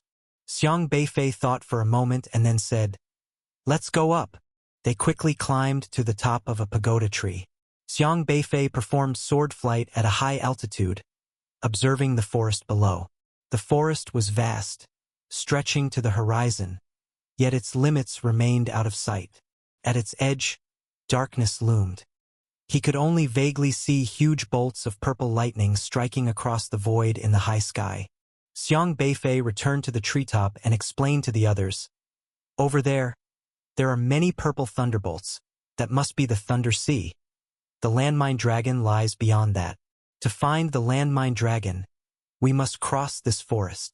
So we have to pass through this forest? Long Guoqing asked. Xiang Beifei weighed the options and said, Yes, according to the speed at which we travel, it should take about 3 or 4 hours to cross this withered forest, but to prevent accidents, we'll travel directly from treetop to treetop. Since they weren't clear on what strange things might be in the forest, and knowing that if someone were watching them from below, they wouldn't be detected, but by traveling through the treetops, they could respond promptly to any situation. I can travel with the wind. Li Zimu's abilities were wide-ranging. He could use the wind to carry the team forward in the air. Usually, the one responsible for mobility was Ma Ziqian, but Ma Ziqian could only race on the ground and wasn't able to carry everyone through the air. In the outer wilderness, it's best not to fly whenever possible, because being airborne makes a target too obvious and could easily attract desolate beasts capable of flight. However, at this point, it didn't matter anymore. The greening of their path already made them conspicuous. Li Zimu stirred up a gust of wind under his feet, lifting everyone up, and then swiftly headed toward the direction of the Thunder Sea. The trees below still changed as they moved. The vast forest in the distance was shrouded with a thin layer of dense fog, and from time to time, towering mountains could be seen. The mountains were also filled with withered trees, devoid of any greenery. Passing each peak within the withered forest, Xiang Beifei paid close attention, because if he wanted to survey the forest, he would definitely have to hide in the mountains. From such a vantage point, the green spots would surely indicate targets. Xiang Beifei traveled on his sword, flying at the highest point. After about an hour, they encountered no odd occurrences, and they didn't even see any desolate beasts, nor other birds in the sky. The journey seemed unusually smooth. So smooth, in fact, that it made Xiang Beifei uneasy. You should know, ever since they entered the wildlands, they faced various desolate beasts at all times. Small beasts every 10 meters, larger beasts every 100 meters, killer bees, butterflies, ants, all kinds of mutated desolate beasts. Yet inexplicably, in this withered forest, not a single small insect could be seen. But just then, Xiang Beifei lightly exclaimed, as he spotted a patch of green moving several kilometers away. "There are people over there," Xiang Beifei said in surprise. The others also saw the green patch, moving at great speed towards them. "Are they students from other schools?" Ma Ziqian asked. "Should be. Thunder Sea is on the other side of this withered forest. They need to hunt the landmine dragon there too," Long Guocheng said. Shi Qiao reflected with confusion. "Then why are they heading our way? Have they finished their hunt and are preparing to go back?" Based on the direction of the greening in the withered forest, they could accurately discern the movement of the green spots. They were headed straight for them. Xiang Beifei was unable to decide what to do, but at that moment, the green patch suddenly split in the middle, dividing into 3 separate green spots, each moving in different directions. They seemed to have split up. Shi Qiao looked at the 3 green dots that suddenly appeared among the yellowish tree canopies with surprise, which stood out starkly in the withered forest. At this moment, Xiang Beifei's heart was once again seized by that eerie sensation. "Damn it, here it comes again. Everyone, be careful." He quickly scanned the surroundings and soon detected the presence of ghostly visages whiskers approaching them rapidly. The others all became very solemn. "It's getting closer to us." Li Zimu lowered his altitude slightly, focusing on the moving point of green light. "Help them be freed. Help them be freed." Shi Qiao looked very anxious, mumbling to herself continuously. She had been remembering what Xiang Beifei said, and her hand lit up with spiritual power. Just then, a shadow ran through the forest below, a man drenched in blood, his body slashed with many wounds, some even exposing bits of bone, his face smudged with blood, looking terribly ferocious. He dashed through the branches and also noticed Xiang Beifei and the others. "Is this ghostly visage's whiskers?" Long Guocheng and the others were already preparing to face the enemy. "Help them be freed." Shi Qiao kept whispering, repeating Xiang Beifei's words. Upon seeing the man's dreadful state, she remembered the pitiful pioneer and finally mustered the courage to shout and threw a cauldron at the man. "Wait! He's a living person." Xiang Beifei hurriedly grabbed hold of Shi Qiao and pulled her cauldron back. "A living person?" Shi Qiao was startled and quickly stopped herself. "I'm sorry. I'm so sorry. I didn't know." She had assumed the man was the ghostly visage's whiskers on first instinct, due to the dire state he was in and Xiang Beifei's warning of the approaching entity. "It's okay. It's good that you tried to act." Xiang Beifei still offered words of encouragement. At least Qi Qiao hadn't hesitated to act out of excessive compassion and hadn't been a drag on the team, which was a good thing. "Save me!" The blood-covered man shouted urgently at them. Xiang Beifei focused on the man, examining his system interface. Host: Tang He. SR rank: Pajun system. Realm: late-stage Qi controlling. Although Xiang Beifei could no longer see the man's specific appearance clearly, he could see his system interface distinctly, so he knew exactly what his abilities were. "Who are you?" Li Zimu asked. "I'm from Qingzhou University.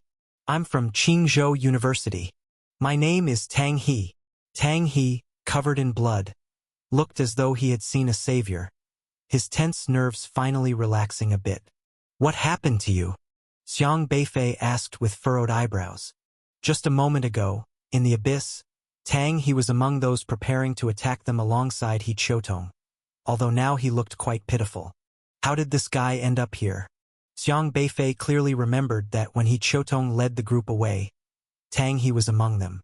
They were supposed to be taking away the body of Ho Chengguo, and logically, they should have rushed to report this event to the Alliance. Desolate beasts. Strange desolate beasts. The desolate beasts attacked us. Tang He said in a rush. "Where is your team leader? How come you're the only one left?" Xiang Beifei inquired. Tang He intended to reply but only then recognized Xiang Beifei. His expression subtly changed. Just now, they had joined forces with Yenzhou University to deal with Xiang Beifei, but unfortunately Ho Chengguo and SSR suddenly turned on those from Yenzhou University, leading to a deadly feud, and unexpectedly, Tang He encountered Xiang Beifei here. The leader, she. "We were attacked by a very enchanting woman. I thought she was a pioneer, but..." Tang He stammered, omitting some of the most crucial details. But Xiang Beifei continued, "Explain what happened clearly. It's for everyone's benefit. That pioneer woman, so strange. She wanted to capture us. The leader was dealing with her and told us to go first. We separated, and then we encountered other bizarre people chasing after us." Tang He explained nervously, glancing back from time to time. "Why didn't you use forfeit talismans or SOS talismans when you encountered such danger?" Xiang Beifei asked. "Those talismans were ineffective. I don't know why, but none of the talisman scripts worked." Tang He felt utterly desperate as he took out a piece of talisman paper, which was intact, but despite his frenzied efforts to infuse spiritual power into it, the talisman showed no response whatsoever. Had the talismans become ineffective? Xiang Beifei suddenly realized something, took Tang He's talisman paper, and carefully examined it. The talisman was unharmed, but when he tried to channel spiritual power into it, it didn't work at all. He immediately took out his own talismans and tried to infuse them with spiritual power, but there was no reaction from any of them. This is bad. It was only then that Xiang Beifei realized the seriousness of the situation. For the talismans to malfunction like this, there were only two possibilities. Either they were beyond the range of transmission, rendering the teleportation talismans ineffective, or the space they were in had been sealed off. With ghost whiskers of remnant visage nearby, the second scenario was very likely. Ghost whiskers of remnant visage possessed the ability to seal off space. Last time in the city of the old days, Fan Kai had the ability to use earth evasion techniques, but still failed to lead them out of the ruined city, meaning the situation was likely the same this time. No wonder Ho Chengguo and SSR had been killed, and there had been no news from the Alliance until now. It must be because of their ability to seal off space. If the teleportation talisman couldn't be used, it meant that all the students would be cut off, losing any chance of reinforcement. "You all try one by one. See if your SOS talismans are effective," Xiang Beifei said to Li Zimu and the others. Li Zimu and the others quickly tested their own talismans. To avoid any accidents, they verified their talismans one by one, keeping a wary eye. In case Tang He had deceived them, they would look very passive, especially since using talismans would cost them points. But soon, they found that all talismans' fluctuations were being restricted. Did this start after we entered this forest? Long Guoqing asked. Tang He shook his head anxiously. No, at least we were restricted even before we got to this forest. I don't know how it's being restricted. We were being chased by a group of strange creatures. As Tang He said this, he turned to look at the patch of golden yellow trees within the forest, as if searching for something, his expression becoming anxious. We got separated. Just now, our team leader told us to split up and run. I don't know how they are now. So, the people chasing you are also in this forest? Li Zimu asked. Tang He nodded anxiously. Everyone looked at Xiang Beifei, as it was now up to him to make a decision. To think that even the Alliance's teleportation talismans can be blocked, the abilities of this desolate beast are beyond imagination. Xiang Beifei said, his expression grave. He was well aware of the flaws in teleportation items. The exterior desolate wildlands were not human turf, with various interferences reducing the effectiveness of teleportation items. This was why the Alliance had chosen to place the temporary camp in the exterior desolate wildlands. Stay connected via. The teleportation talismans this time weren't as limited as Yuqishin's makeshift transportation sphere during the last entrance exam.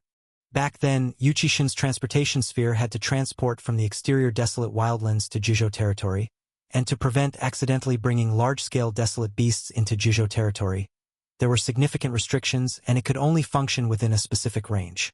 But for this trial, since the area was large, the Alliance's teleportation talismans had been specially enhanced. Moreover, the starting point had been moved here to the exterior desolate wildlands, staying within them during teleportation, greatly exceeding the school's transportation sphere's limits, hence fewer restrictions. By Xiang Beifei's estimation, such an item was at least of SSR, if not UR level. Yet, they were still being blocked by this desolate beast. Such intelligent and rare desolate beasts should indeed not be underestimated. Their records in the Jojo Alliance were scarce. Humanity's understanding of them was almost nil, and this place being the exterior desolate wildlands meant the desolate beasts understood the area far better than any human. Therefore, being able to block the forfeit talisman and the SOS talisman also seemed comprehensible. First, stop his bleeding, Xiang Beifei said. Although this guy was from Qingzhou University, the current situation was off, and Xiang Beifei needed Tang He to provide some information. A small green cauldron appeared in Shi Qiao's hands, her cauldron possessing strong healing abilities. She quickly stopped Tang He's bleeding, and the gruesome wounds began to heal. Still, Tang He looked very weak, and even when Shi Qiao gave him medicine to restore his strength, he didn't seem to perk up. While Shi Qiao was helping with the healing, Xiang Beifei flew up into the air again, scanning the withered woods. The aura that had tracked Tang He had vanished and seemed to be hiding. Within 100 meters of the yellow forest, there were no moving green trees to be seen. Tang He had been separated from his companions after telling them to split up and run, and their fate was now unknown. Tang He looked much better in color. He gratefully thanked Shi Qiao and then looked anxiously at Xiang Beifei. They had originally planned to target Xiang Beifei first to push Liangzhou University out of the competition, but unexpectedly, the ones who had saved him turned out to be from the Liangzhou University team, leaving him feeling conflicted. However, seeing that Xiang Beifei didn't seem intent on pursuing the matter provided him with some relief.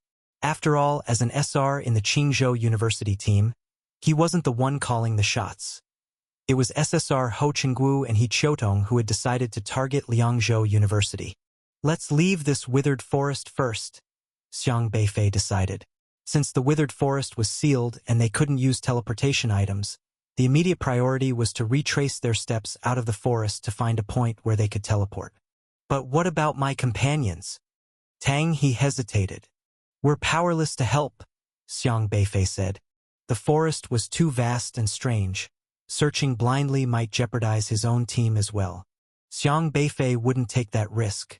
Tang He gritted his teeth, wanting to say something, but then deflated, swallowing his words. He wasn't a fool. He understood that Xiang Beifei's decision was the correct one. This withered forest was inherently eerie.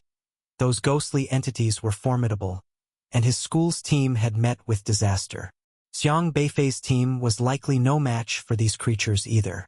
The priority was to leave this area, find a place where a teleportation talisman could be used, and then seek help from the referees, letting them deal with it. The group immediately started to backtrack along the way they had come. That blonde woman was very odd, named Shi Renmei. At first, we thought she was a pioneer, but her clothes didn't seem quite right for one. She claimed she was from another department of the pioneers. Initially, our team leader didn't trust her and planned to leave right away, but soon we discovered that our SOS talismans and forfeit talismans had become ineffective and couldn't be used. As they walked, Tang He recounted the events to Xiang Beifei and his team. And then, we were very puzzled, but Shi Renmei said that the area we were in had a very strong interference magnetic field, causing the talismans to malfunction. We would have to leave that area to use them, so we followed her instructions and moved forward until we ended up here. We aren't very clear about what this forest signifies, but soon after, a bunch of terrifying people suddenly appeared all around us. They were wearing various strange clothes, appeared to have sustained severe injuries, and then, at this point, Tang He's eyes showed fear again.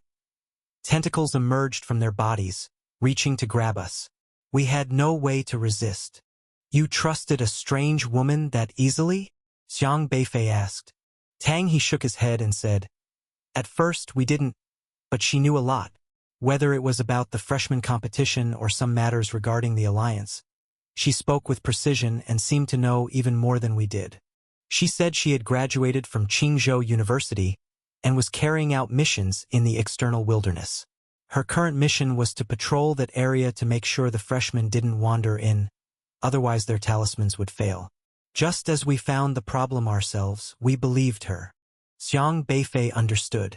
This Shi Renmei with ghost mustache of remnant visage had first blocked off that area and then appeared to remind Qingzhou University's team, leading the students to discover the issue with the forfeit and teleportation talismans, thus gaining their trust.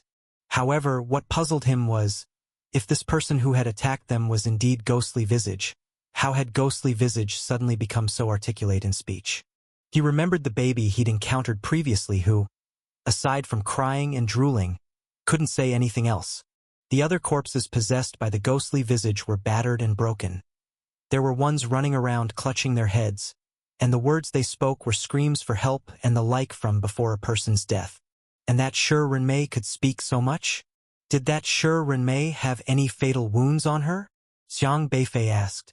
No, she just looked like a very normal woman, slender, Tang He said. Then, was there anything off about her? Or to put it another way, what about her made the deepest impression on you? Xiang Beifei continued to ask. After a moment of recollection, Tang He replied somewhat awkwardly. She had a very slender waist. Huh. So all you cared about was checking her waist? Long Guoqing sneered. Tang He replied nervously. Not exactly. I just felt that her waist didn't look quite human. If I really had to describe it, she looked rather like a gourd. Xiang Beifei pondered, but at that moment, Li Zimu suddenly alerted them, saying, There's a moving green dot over there. Everyone cast their gaze to the left and indeed saw the previously drab trees in the distance continuously interchanging, turning green and then yellow again. Based on their experiences, this indicated that someone was running through the forest. Sure enough, a figure soon leaped onto the treetops, showing half of his head. He had also seen Xiang Beifei and his group and shouted urgently, Help! It was a person whose face was smeared with mud, making it impossible to discern his appearance. But when he saw Xiang Beifei and his companions, he quickly ran towards them. However, he hadn't taken 2 steps when he suddenly let out a cry of horror, as if he had stepped into a pitfall and fell down again. There's someone else, Long Guoqing said. Is it one of your teammates? Ma Ziqian asked, looking at Tang He. That voice is Zhang Shu, Tang He said urgently.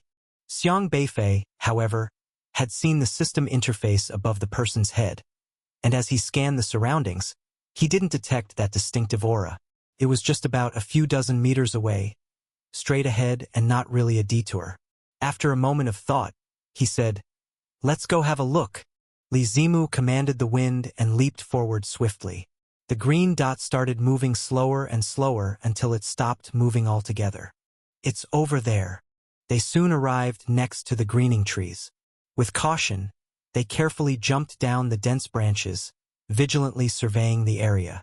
But there was no one to be found in the forest. "That's weird.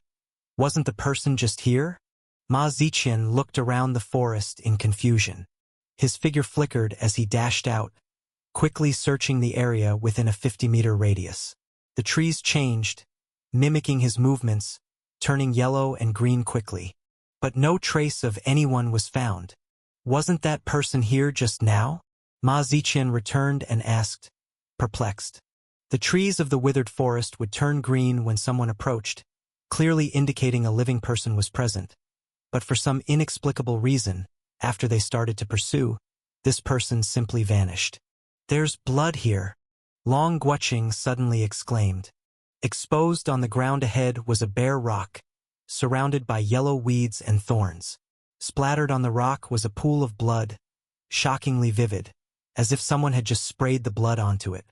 The blood showed a splattered pattern, but what was strange was that the weeds around the stone bore no traces of blood. Instead, these weeds had flecks of both yellow and green. "Why do these grasses look so strange?" asked Long Guoqing. Like the trees here, the grasses were all withered, dry, and devoid of moisture, their leaves shriveled, and their stems weak and thin, seemingly utterly lifeless. Yet bizarrely, some of the leaves by the rock seemed to suddenly flourish with green, turning lush and vibrant. It was as if these leaves had grown for several months. So green they were startling. Long Guoqing moved closer to the stone, but soon, the grass and trees near the rock began to revive. The shriveled stems filled with moisture and life anew. Whenever someone approached, the withered plants would turn green, and this held true for the grass as well. "Step back," Xiang Beifei said. Long Guoqing stepped back from the rock, and just after moving 2 meters away, the rejuvenated plants withered again, but those few green leaves remained lush. Could it be an illusion? Are those green leaves around the rock green because they're stained with blood? Ma Ziqian asked. A pool of blood was on the rock, and blood would certainly splatter off it. But when the splattered blood landed on the surrounding withered grass, it seemed to be absorbed by the grass, causing several leaves to become exceptionally green. They continued to grow even without anyone nearby. Xiang Beifei extended his hand and waved out a burst of spiritual power. The spiritual power swept forward and cut off a withered grass. When it touched the grass, there was no return to greenness. But when the withered grass fell onto the bloodstain on the rock, it immediately transformed. The yellowed leaves appeared to absorb the blood, becoming incredibly green in an instant. Everyone looked at one another, feeling a chill that wasn't from the cold. Since entering this withered forest, every tree they approached would come back to life, as if awakened by them. But now, seeing the withered grass turn green upon touching fresh blood, everyone suddenly felt uneasy all over. Could it be that these trees are turning green due to the attraction of our blood? Shi Qiao glanced at the tree to her left, which had grown lush because she was close to it. The wind blew and the leaves rustled gently, creating a pleasant scene. But at that moment, this vitality seemed strangely eerie in her eyes. She quickly moved closer to Xiang Beifei, and the tree that had been flourishing instantly withered again. It's possible. Xiang Beifei pondered deeply. He had no recollection of such a withered forest, and surprisingly, there was no record of it in the books. There are green leaves here too. Long Guoqing, with sharp eyes, quickly spotted more traces ahead. They rounded a tree and saw green and vibrant leaves at a narrow pass ahead, with signs of being trampled. Judging from the distribution of these green leaves, it seemed as if someone had just passed by, and then inadvertently, dropped blood on the grass. Following the path where the leaves turned green, they walked forward and, after rounding a few trees, found a short pine tree no more than 2 meters tall, standing out meekly in the forest. But that pine tree was still green. What's going on? I remember that trees would only turn green when approached within a meter, said Long Guocheng in astonishment. They all stood on this side, and the trees within a meter had turned green. But by all logic, the pine tree 5 or 6 meters away was supposed to be yellowed. Yet it was still green. Most peculiar was that only this pine tree was green while the other trees around it withered, which made the pine tree stand out strikingly. The direction of the green grass on the ground also extended right beneath this pine tree and then disappeared. A similar thought suddenly emerged in everyone's minds, a notion that seemed absurdly bizarre to them. I can't be the only one thinking this, can I? Ma Ziqian couldn't help but speak up. However, as they pondered, the pine tree slowly withered, becoming just like the surrounding trees, as if it had lost its vitality in an instant. The leaves of the grass that had turned green along the way also yellowed. Rustle, rustle, rustle. Out of nowhere, a gust of wind arose in the forest, and all the leaves began to shake and rub against each other, the withered leaves hanging from the branches, seemingly ready to fall at any moment. But strangely, the yellowed leaves still dangled from the branches, struggling as if dying. Who? Who? Among the rustling, there was a hint of a peculiar whisper, as if something was whimpering in their ears. This sound, why does it sound so eerie? Ma Ziqian murmured softly. It sounds like someone is groaning in pain, Shi Qiao said uncertainly. The more she mentioned it, the more the surrounding noises seemed like someone in agony, moaning lowly. You all wait here. Xiang Beifei's expression turned serious. He signaled everyone not to move. Then he slowly approached a pine tree that had just withered. The pine tree looked dead, withered and yellow. But as Xiang Beifei approached, the tree turned green again. As if it had been rejuvenated, the withered leaves once again filled with moisture. Not only this pine tree, but the nearby locust and banyan trees also turned green. Xiang Beifei carefully examined the soil under the pine tree, noticed traces of disturbed earth, and a few faint footprints that extended to the vicinity of the tree, then disappeared. Just as he was about to squat down for a closer look, suddenly, a scream came from deep within the forest. Everyone's expressions changed once again. It's Lu Qing's voice. Tang He exclaimed. He just got separated from us. The sound seemed somewhat distant. Let's go. Xiang Beifei glanced at the pine tree, no longer bothered about its peculiar state, and decided any anomalies with the tree could be investigated later when the Alliance's people arrived. He immediately stepped on the tips of the pine branches and leapt up above the canopy. Li Zimu also led everyone else, following Xiang Beifei into midair. At that moment, they noticed that the withered forest behind them had once again shown patches of green, seemingly in the direction of Lu Qing's screams, just about 50 meters to the left. They immediately rushed over, leaping down through the trees, only to be greatly shocked. There was a person lying on the ground in the forest. To be precise, half a person.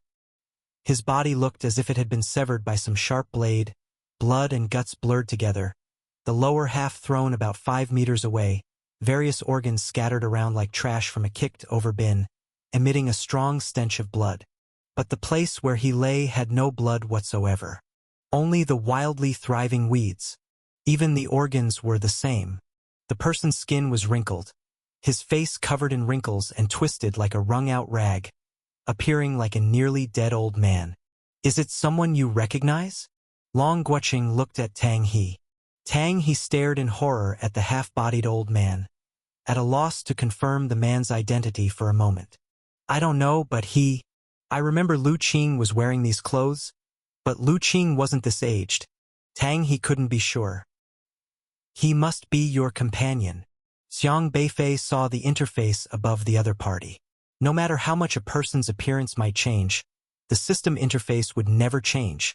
The characters Lu Qing were clearly written. Lu Qing still seemed to be breathing, but his complexion had turned ashen. He heard the noise, looked toward Tang He, and then trembled as he extended his hand.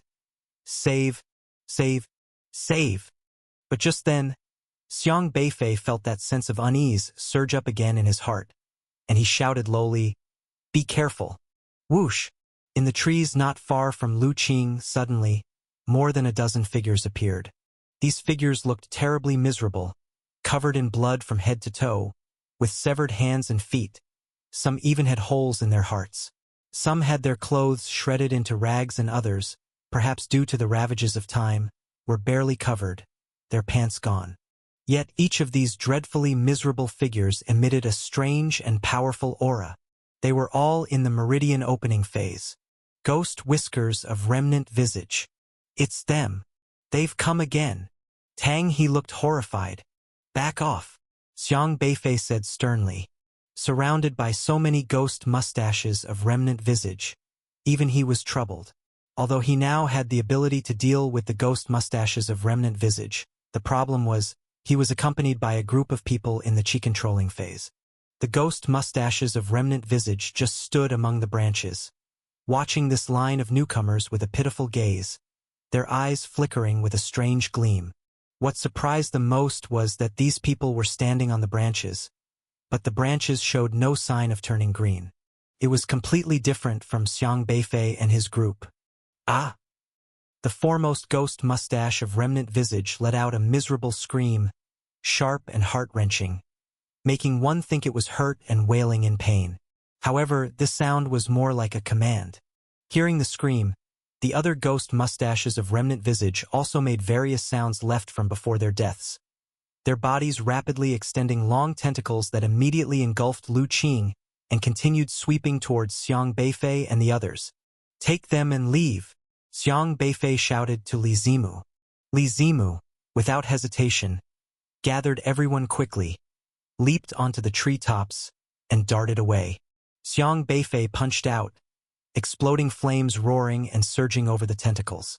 The tentacles, once touched by the flames, twisted fearfully and swiftly retracted, while Xiang Beifei had already stepped on his flying sword to catch up with Li Zimu and the others, beating back the approaching tentacles from behind.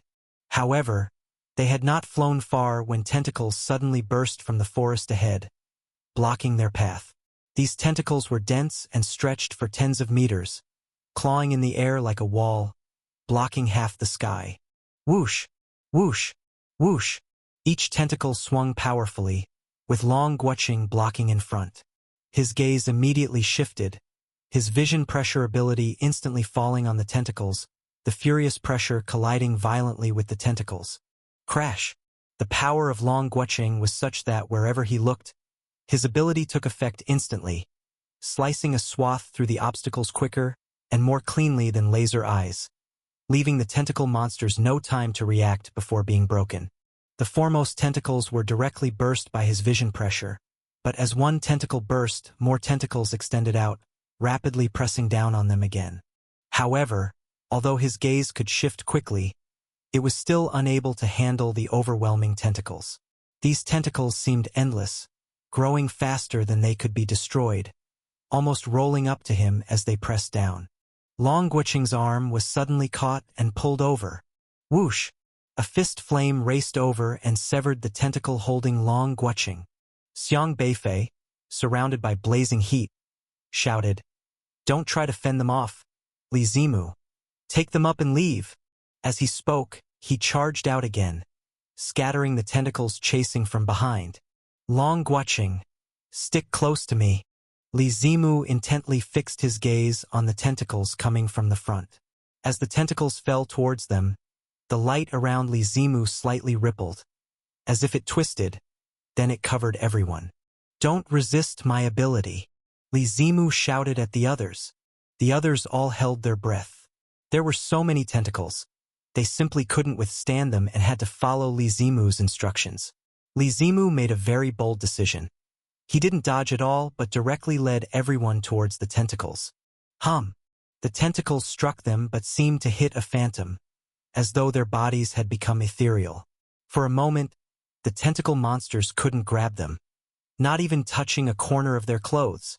Swish! Li Zimu led everyone through the wall of tentacles created by the ghost mustaches of remnant visage as if they were ghosts, shooting straight into the sky. The transient dream ability allowed Li Zimu to forcefully blur reality and dreams, making their physical bodies seem like ethereal entities in a dream, thus avoiding the attacks of the tentacle monsters. But more tentacles rapidly swept towards them, and after Li Zimu had used his ability 5 or 6 times, he could no longer withstand it. This ability significantly drained spiritual power, and he was only in the late chi controlling phase. If it had been just him, it might have been manageable, but he was leading a large group, and his cultivation was not enough to support so many uses of his ability. Tentacles still poured out relentlessly from the forest below, wrapping around them, blocking their path once more with a barrier impenetrable enough to make them feel powerless. Boom! Xiang Beifei, flying up from behind on his sword, threw a punch that struck the wall of tentacle monsters, blasting a large hole into it.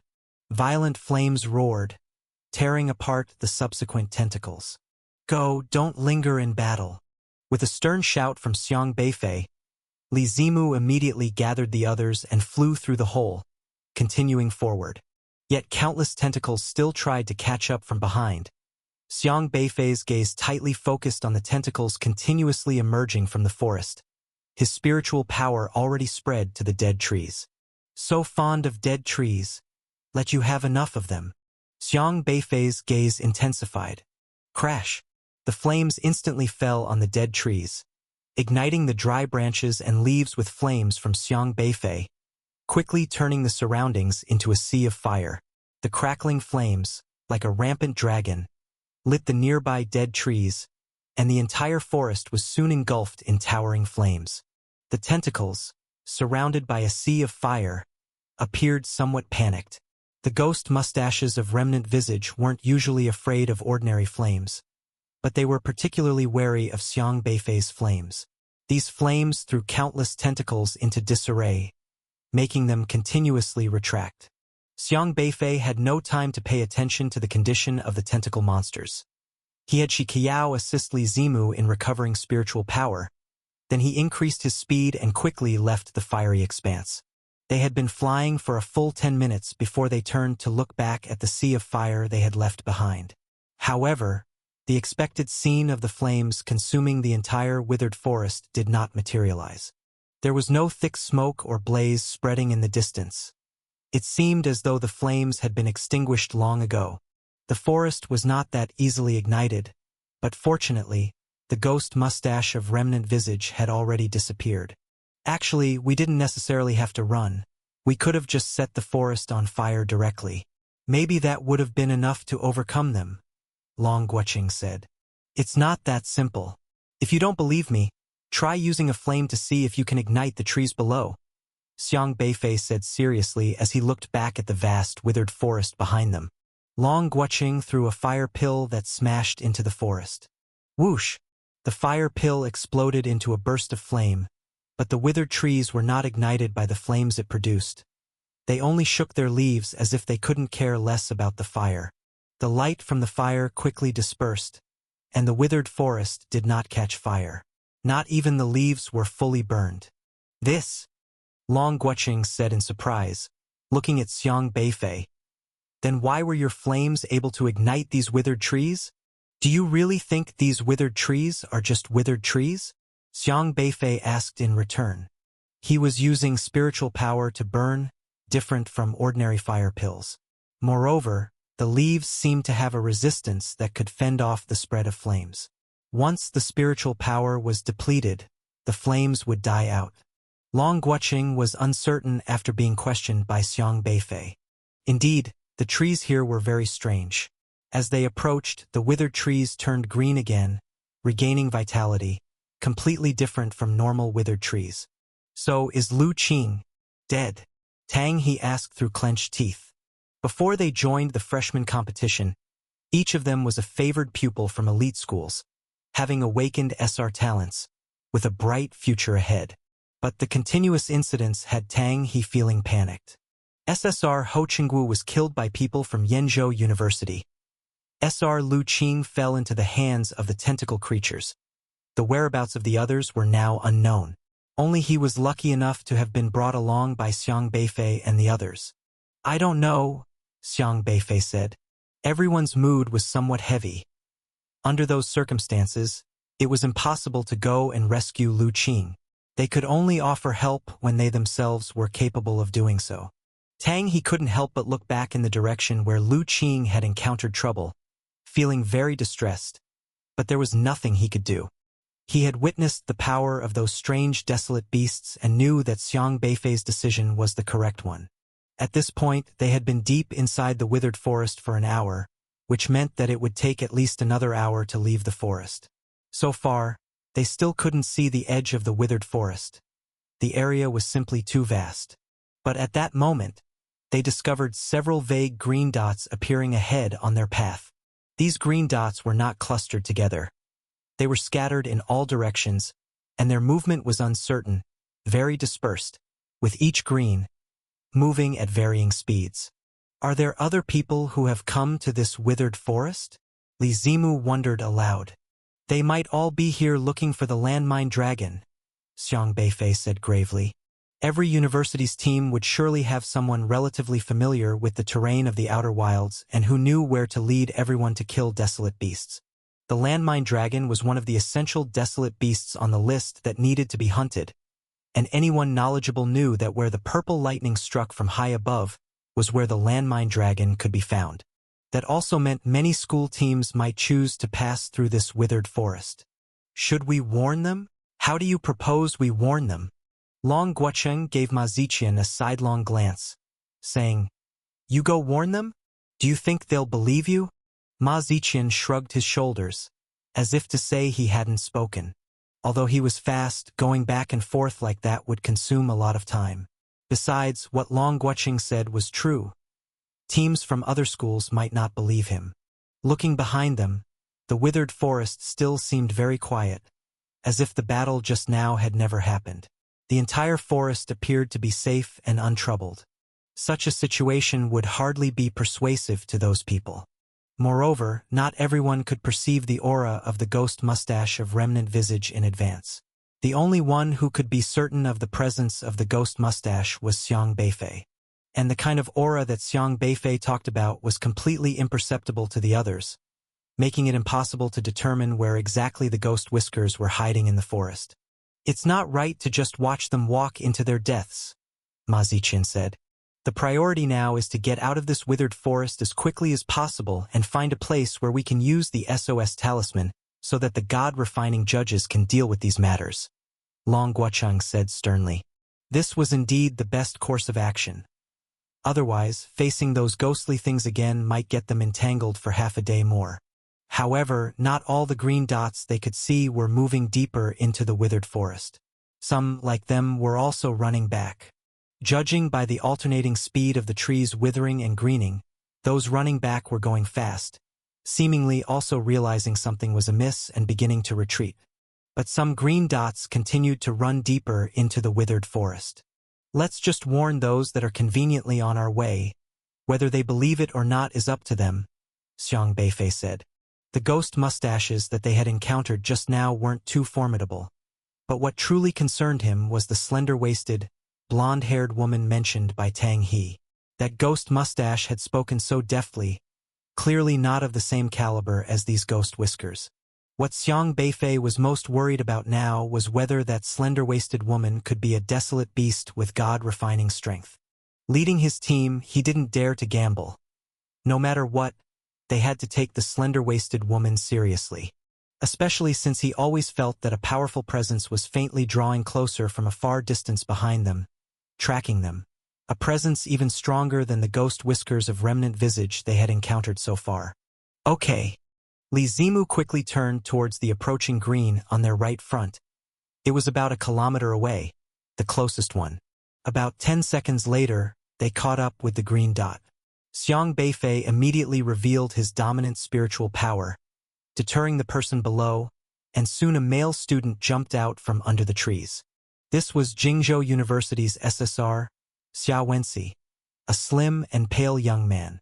As soon as he sensed the meridian opening phase spiritual power locking onto them, he quickly came up to check the situation. Is it you? Xia Wenxi recognized Xiang Beifei instantly. Now, there were few who didn't know of Xiang Beifei. His expression was clearly wary because the teams from various universities were all competitors. If it came to a fight here, Xia Wenxi was no match for Xiang Beifei. Don't go any deeper. This forest is very dangerous. Check your forfeit talisman and SOS talisman. They've already become ineffective. If you want to live, leave this place. Xiang Beifei barked rapidly. What? Run for your life. Xiang Beifei roared again, then darted past Xia Wenxi's head and continued to surge forward on his sword. Li Zimu didn't say much, leading the others to run outside. Time was of the essence for them now. Stronger ghost whiskers of remnant visage were following from behind. It would be unwise to delay any longer. Finding allies from their coalition was the best strategy. What does that mean? Xia Wenxi originally thought that encountering Liangzhou University's team might lead to a big fight, but he hadn't expected Xiang Beifei to leave right after uttering that warning, not even staying for more than 2 seconds. Captain, is everything all right? Was that Xiang Beifei from Liangzhou University? He didn't make a move. The other students from Jingzhou University also gathered around Xia Wenxi, with one SR-level male student asking. No. Xia Wenxi found it very strange and continued. He told us to leave this forest, saying it was dangerous. Dangerous? The male student was puzzled. But we've been here for so long. What danger could there be? Could he be trying to bluff us? Maybe he doesn't want us to complete the mission, so he's claiming it's dangerous. Their target was also that thunderous sea. Giving up now didn't seem realistic. People from Liangzhou University must be saying that deliberately. It's probably his scheme. Exactly, they probably already killed the landmine dragon and came back, so they're trying to scare us off, not wanting us to go there. Another person chimed in. Xia Wenxi shook his head slightly. Logically, if he didn't want us to complete our mission, he could have directly attacked us. He alone has more than enough strength to take care of all of us. As he spoke this, the others grew quiet. This was indeed true. Xiang Beifei's strength had been witnessed by all at the freshman competition. He was very strong, and Xia Wenxi had already admitted he was no match for him, let alone the other SRs. Did he say the forfeit talisman and SOS talisman are ineffective? Just because he says they are ineffective, does it make it so? What if he's deliberately deceiving us? If we go to check the SOS talisman and trigger it by accident, we'll lose points, a male student spoke. Their Jingzhou University score was not high, only 40 points in total, and using the SOS talisman meant a deduction of 30 points, a significant cost. Xia Wenxi was also hesitating. Holding the SOS talisman, he examined it closely. It looked normal without any damage. No one would use it frivolously without good reason. To verify if it was still functional, he'd have to infuse it with spiritual power. But once spiritual power was inputted, if it were triggered, that would mean he'd been fooled by Xiang Beifei for real. So now Xia Wenxi was also troubled over whether to believe Xiang Beifei's words. After all, the thunderous sea was at the end of this withered forest. Jingzhou University's team of 5 had only stood discussing for 2 minutes because of Xiang Beifei's warning. It was just 2 minutes of discussion. At that moment, a crisp and pleasant voice suddenly came from below the forest. Which school are you from? A slender-waisted blonde woman had appeared behind them at some unknown time, with a sweet smile on her face. Who are you? Xia Wenxi asked in a deep voice. Me? My name is Shi Renmei. I'm a referee. The blonde woman smiled brilliantly. Xiang Beifei and his team encountered 2 other teams along the way, both of which merely issued warnings before departing, not lingering for more than 2 seconds. It seems like a lot of student teams have come here. How could this be such a coincidence? Ma Ziqian exclaimed in surprise. Up to now, they had seen teams from Jingzhou University, Yangzhou University, and Yongzhou University, as well as the already scattered team from Qingzhou University. Together with their own Liangzhou University, 5 out of the 9 universities had teams in this withered forest. Are you sure it's a coincidence? Long Guoqing asked. Some teams were after the landmine dragon in that field of thunder, while others, like Qingzhou University, were lured into this withered forest. Neither scenario could be considered a coincidence. Thank you for the reminder, a male student said from the side. This was Yongzhou University's SSR, Chang Exinen, a refined young man who had awakened the vast righteous qi system. Whether he acted righteously or others did, This system would give him a significant amount of system value for any righteous deed occurring in his vicinity. Stay updated via. The system would give particularly large rewards for acts of righteousness he himself carried out. Before encountering Xiang Beifei, Chang Xianen had also planned to cross the withered forest to reach the Thunder Field. However, after Xiang Beifei's warning, he immediately turned and followed Xiang Beifei's team. No need. Xiang Beifei was indifferent to the follow-up from Yongzhou University's team. He could recognize Chang Xianen's system at a glance. This person was different from other cocky SSRs. He was polite without that air of arrogance, a powerful martial artist in his own right, who appeared very rational and not stubbornly self-righteous.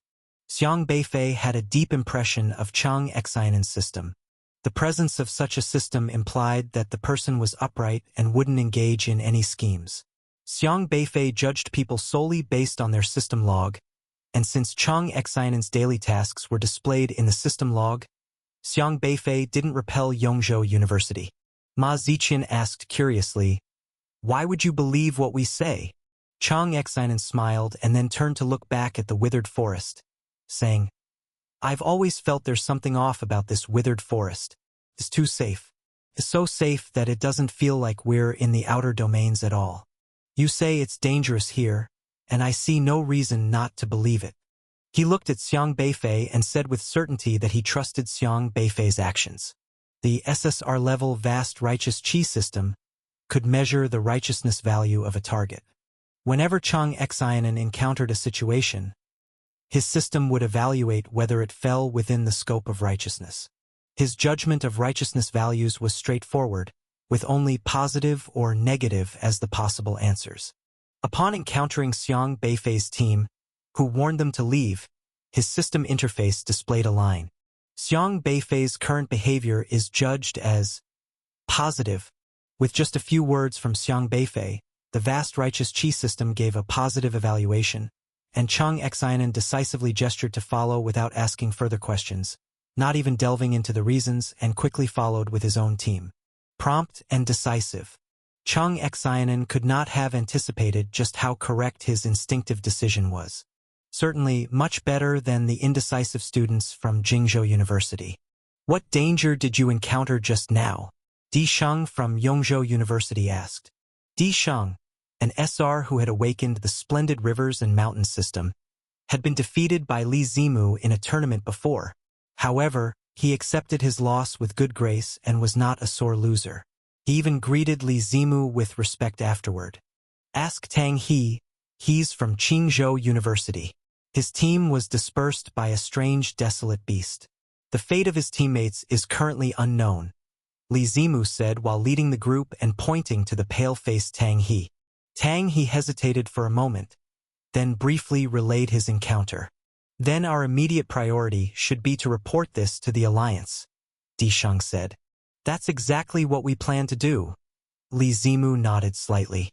But at that moment, Xiang Beifei suddenly gestured for Li Zimu to stop.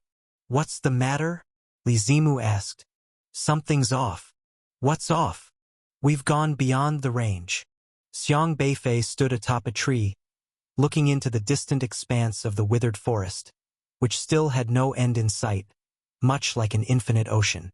"What does that mean?" Long Guoqing asked. "I've calculated the distance. Since entering the withered forest, we've walked for roughly an hour and 20 minutes. After encountering Tang He, we immediately retreated, picking up the pace. By all accounts, we should have left the withered forest by now," Xiang Beifei said as he stared at the withered forest in front of him. Yet they were still within the withered forest, as if the withered forest had grown larger. "Could we have gone in the wrong direction?" Shi Qiao asked. Xiang Beifei turned his head toward the distant part of the forest, occasionally illuminated by purple lightning, and said, "If it were through the woods, indeed, we could be led astray, but we've been walking in the air and I've corrected our course. The direction couldn't be wrong. It is indeed easy to be led off course in the woods as the trees crisscross and sometimes one has to move around dense vegetation. However, traveling above the trees reduces the likelihood of going astray, as one only needs to use that field of thunder as a reference point for orientation. Unless that field of thunder was a fake." Xiang Beifei focused on the edge of the withered forest. At that time, the sky gradually darkened, visibility decreased, and the fog around them seemed to be growing thicker. Is it nightfall already? Long Guoqing looked at his watch. It's only 3 o'clock in the afternoon. Xiang Beifei raised his head, speaking seriously. In many areas of the wilderness beyond our lands, there is no absolute day and night. Something isn't quite right. The wilderness outside was notoriously peculiar, with many regions having weather and seasons completely different from Jiuzhou. Estimating the times of sunset and sunrise in the wilderness based on Jiuzhou's timing simply wouldn't work. They had studied specific knowledge about areas inhabited by desolate beasts, like the snowfield they encountered earlier where darkness lasted only an hour, or the desert they passed yesterday where it never got dark. Such terrains were documented in books, all explored and confirmed by pioneers of the past. Discover stories at novelbin.com. However, this withered forest was something they had never seen before, and there were no records of it in any books. As they pondered, the sky suddenly turned dark, as if hastening its pace, as though someone instantly turned off the lights, plunging the entire withered forest into complete darkness in an instant. With the darkness, their visibility was greatly reduced, and most importantly, even from the air, they could no longer see where the trees emitted a faint green glow. Boom! Boom! Boom! After sight of the forest was lost, the sound of thunder became incredibly clear. Though the purple lightning seemed tens of thousands of miles away, it also seemed as if it was exploding right by one's ear, very sharp and distinct. A dim light emitted from Long Guoqing, with a white candle held in his hand.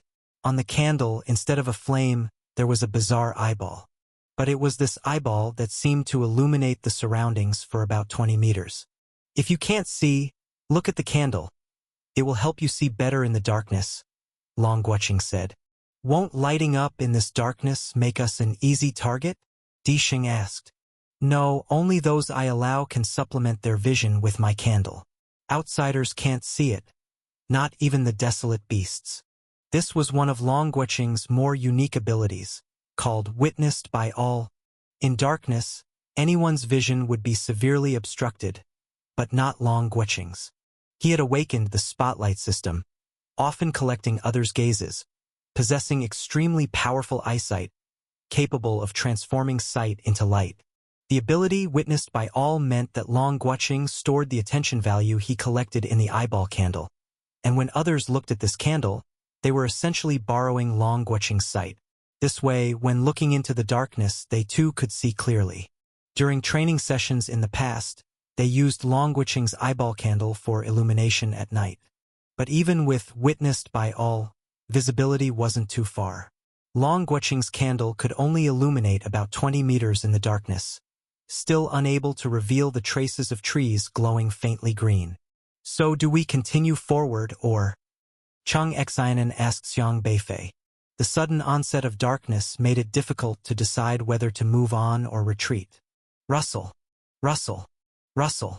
An inexplicable breeze seemed to come from nowhere, making the trees once again start to rustle strangely.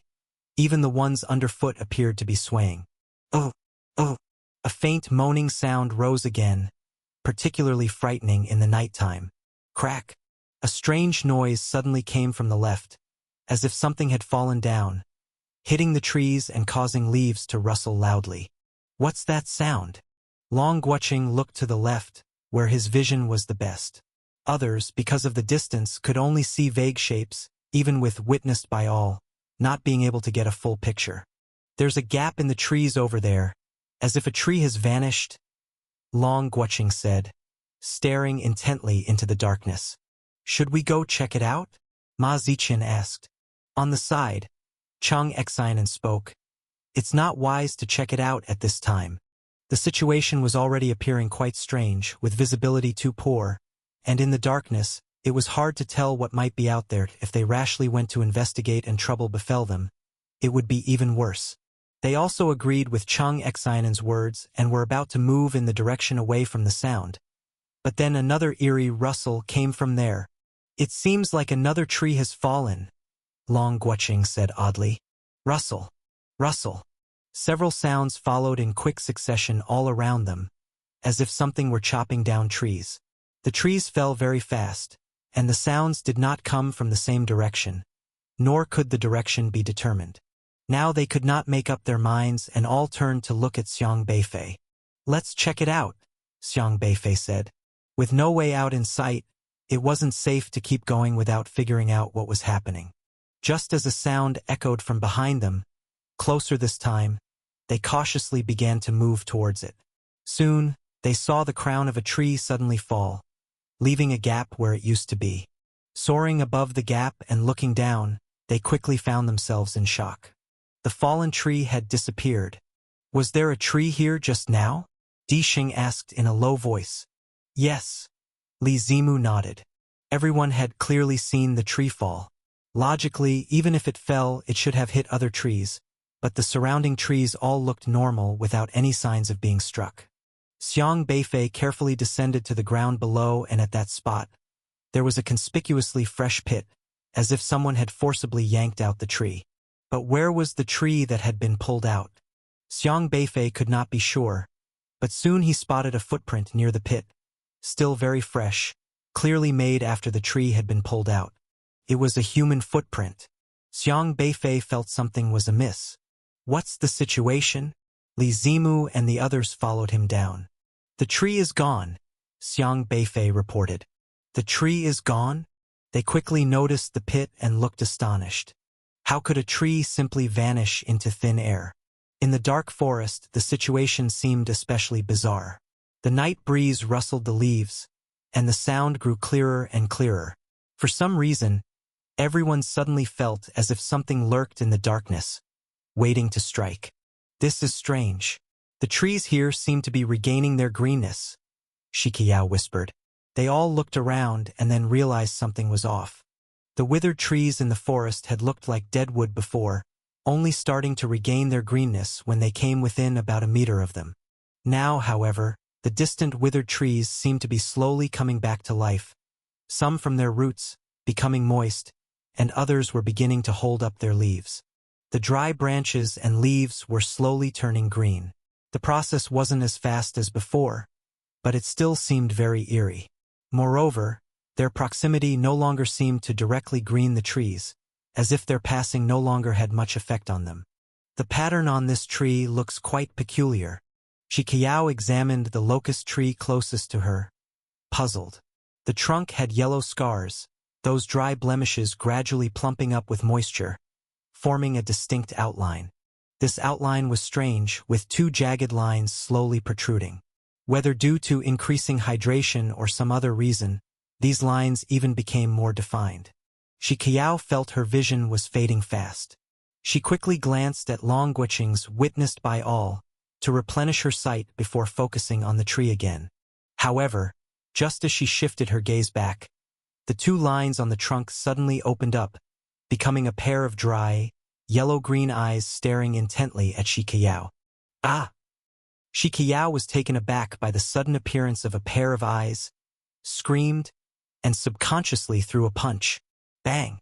Although she was the girl in the team who needed protection, her own strength was also formidable. Her punch hit the pair of eyes and sent the entire tree flying. That tree was truly uprooted by her punch. Collapse. The locust tree was yanked out of the soil and quickly flew backwards, crashing into the trees behind it, disappearing into the darkness. "What happened?" Xiang Beifei asked. "That tree had eyes." Shikiyao looked uncertainly into the dark, and what was strange was that although she could see 20 meters away in the dark, that tree had disappeared. Xiang Beifei quickly rushed forward to inspect the area ahead. There were friction marks on the forest floor and dirt scattered about, but the tree that had flown out had vanished. "What did you just say you saw?" Xiang Beifei asked. The tree, the outline, sprouted a pair of eyes. "It might be some plant-type desolate beast," Shikiyao said nervously. The scene just now had truly frightened her. The sudden opening of eyes on a perfectly normal tree, and so close, barely 3 inches away, would scare anyone. A plant-type desolate beast? Xiang Beifei quickly thought it over and could not recall any record of such beings. Plant-type desolate beasts were mostly man-eating flowers and ghost vines, but he had never heard of ones disguised as trees. Swish! Something seemed to spring out of the darkness, sweeping rapidly towards him with a sharp whistling sound, carrying powerful, eerie fluctuations straight at him. Xiang Beifei did not hesitate and threw a punch to the left. Bang! The exploding fist flame surged up, colliding fiercely with the thing on the left, the blazing flames lighting up the figure attacking him. Xiang Beifei was shocked to find that it was a person still smeared with mud, or perhaps not a person, because Xiang Beifei did not see the system interface above his head. Was it the ghost mustache of remnant visage? Xiang Beifei could not be sure because there was no eerie aura about the figure, and the limbs extended during the attack were not tentacles but more like hard tree trunks. You! The shadow's voice was very hoarse, like a person who hadn't spoken for a long time suddenly speaking, utterly imprecise in tone. With the aid of witnessed by all brought by Long Guoqing, Xiang Beifei quickly saw the appearance of this mud-covered man. It was not a real human but more like a tree person, with visible skin that was woody. It did not wear human clothes, only sporadic tree leaves grew on it. The eyes were yellow but the irises were green. Apart from that, every part of its body, even the features on the nose, were eerily similar to those of a human. Find your next read on. At first glance, it was completely a person. A tree person. Mong! While the tree person made strange noises, it charged at Xiang Beifei again, using its fists in attack, but its fists were covered in a green mist. The mist seemed to have a bizarre tearing force, colliding with Xiang Beifei's fist flame, causing a vibrating explosion. Xiang Beifei's fist flame burned, trying to suppress the other's momentum. However, this mud-covered man seemed not afraid of Xiang Beifei's fist flame. On the contrary, he absorbed it. And with this strange, devouring force, Xiang Beifei suddenly realized something on the tree person seemed to be slowly awakening. Its arms had patches of tender green leaves sprouting, which appeared to be devouring Xiang Beifei's spiritual power and growing increasingly powerful. Xiang Beifei immediately delivered a kick to the opponent's chest, sending him flying backwards, but he quickly stabilized, landing on the ground, bending over staring at Xiang Beifei. At this time, another poplar tree trunk nearby suddenly also opened a pair of eyes. The canopy of the poplar tree slowly contracted and shrank into disheveled hair, while roots on the ground slowly rose up and came together into 2 feet. Another tree person.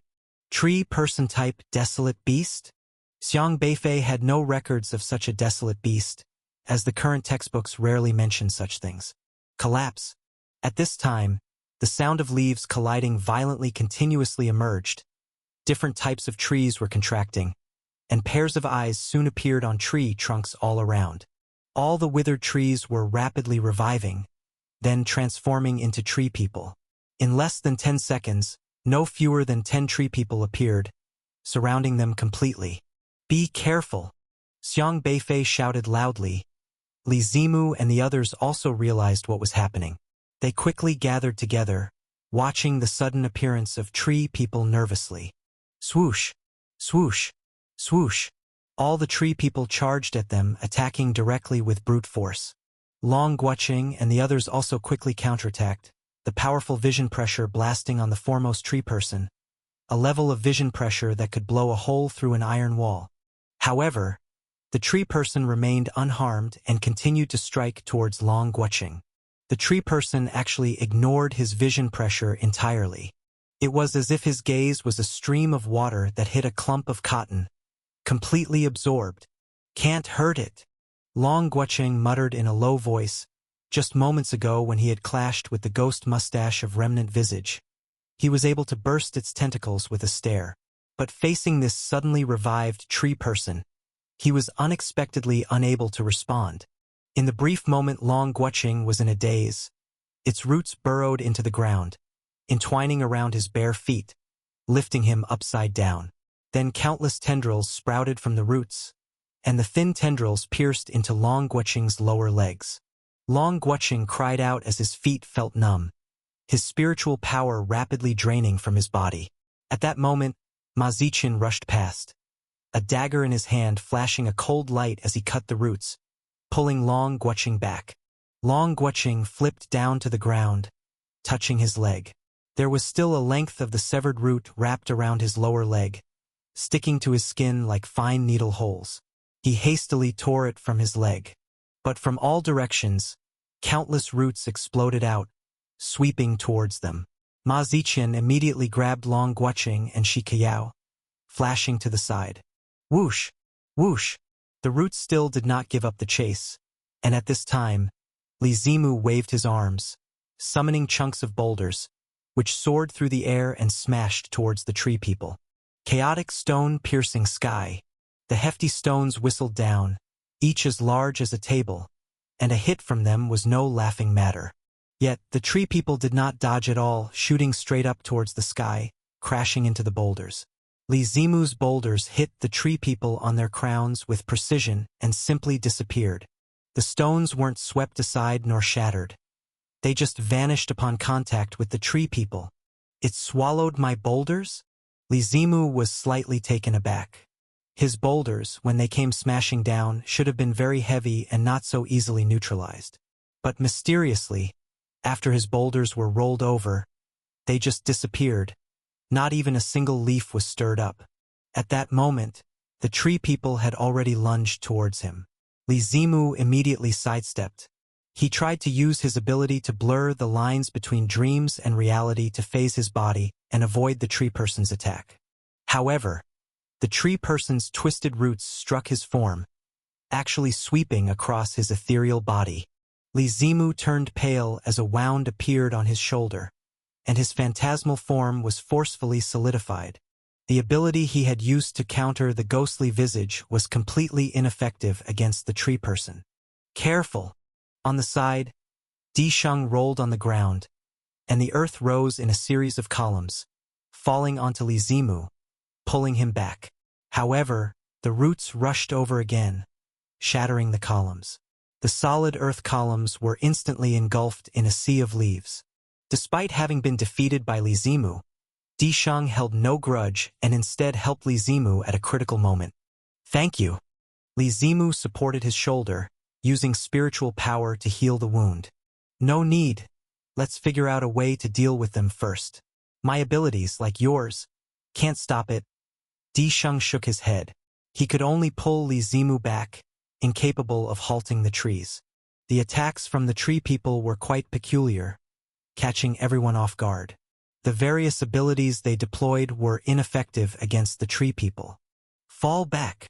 Chang Xianen, as an SSR, did not retreat in this situation but stepped forward, radiance surging from his body.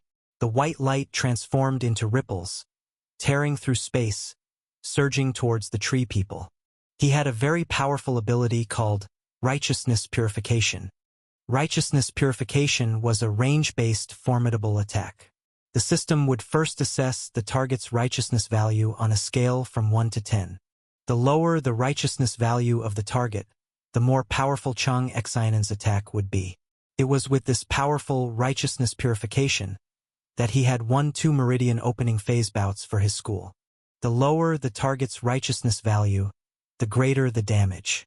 If the righteousness value was negative, then the inflicted damage would almost multiply more than tenfold. He was a natural pioneer, dealing with desolate beasts decisively because, in the judgment of his system, all desolate beasts belonged to negative qi. That is to say, whenever he encountered desolate beasts, his power could be enhanced tenfold. Chang Xinyan's white glow was extremely intense, and when it burst forth, it brought with it immense pressure, violently sweeping over those flying roots. However, he was soon shocked. The righteousness purification that could normally destroy steel hardness simply passed through the roots without affecting them in the slightest, as if it were just a simple white light with no threatening power. My abilities are ineffective against these things. Chang Xingyan cried out in alarm and immediately led his teammates to retreat. He couldn't help but glance at his system interface. Current righteousness value of the tree person, -3. The righteousness value was clearly negative. That meant his attacks should cause 30 times the damage to the tree person. Yet, The tree person remained unharmed in the face of the righteousness purification. This turn of events greatly astonished Chang Xing'an. Righteousness purification was effective against any living being, especially desolate beasts. For this pioneering action, he initially killed Meridian opening stage desolate beasts, relying on righteousness purification to purify them completely, invincible in every encounter. This was the first time he met a tough nut to crack. This tree person was not an ordinary desolate beast at all. Bang! Bang! Xiang Beifei once again punched a tree person, sending it flying with a violent fist that directly broke off its arm. "How can you hurt them?" Chang Xing'an asked in a low voice. He found it incredible that Xiang Beifei could actually hurt the tree people. Whoosh! Whoosh! Whoosh! What are you standing there for? Are you all just going to stand around and watch?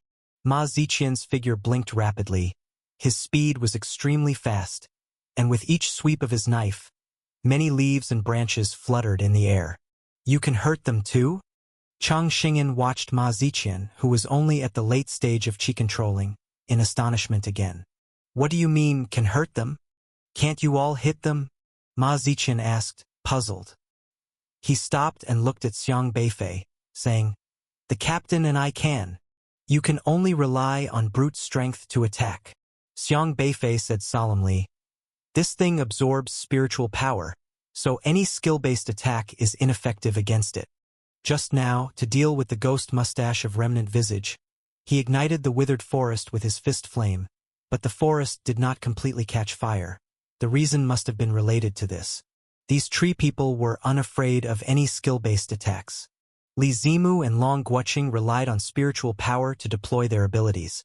Cheng Xing'an and Di Shang transformed spiritual power into powerful attacks. Yet to the tree people, these abilities seemed like flashy trifles. Ma Ziqian's attacks were pure. He did not rely solely on spiritual power but on speed. Speed could bring about a powerful impact, and as long as the speed was fast enough, even a rope could become a sharp cutter, slicing through iron like mud. At that moment, Ma Ziqian's spiritual power was applied to himself, boosting his speed, so with just a shiny dagger, he could create a very powerful attack force. His attack was not so extravagant and flashy. Ma Ziqian's dagger was made of special metal, not a system item, so it was not restrained by the tree people. Xiang Beifei's fist flame couldn't ignite the tree people, but he inherently preferred close combat.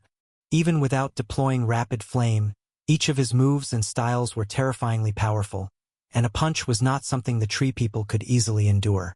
Spiritual power attack ineffective? Everyone was caught off guard by the tree people possessing such a trait.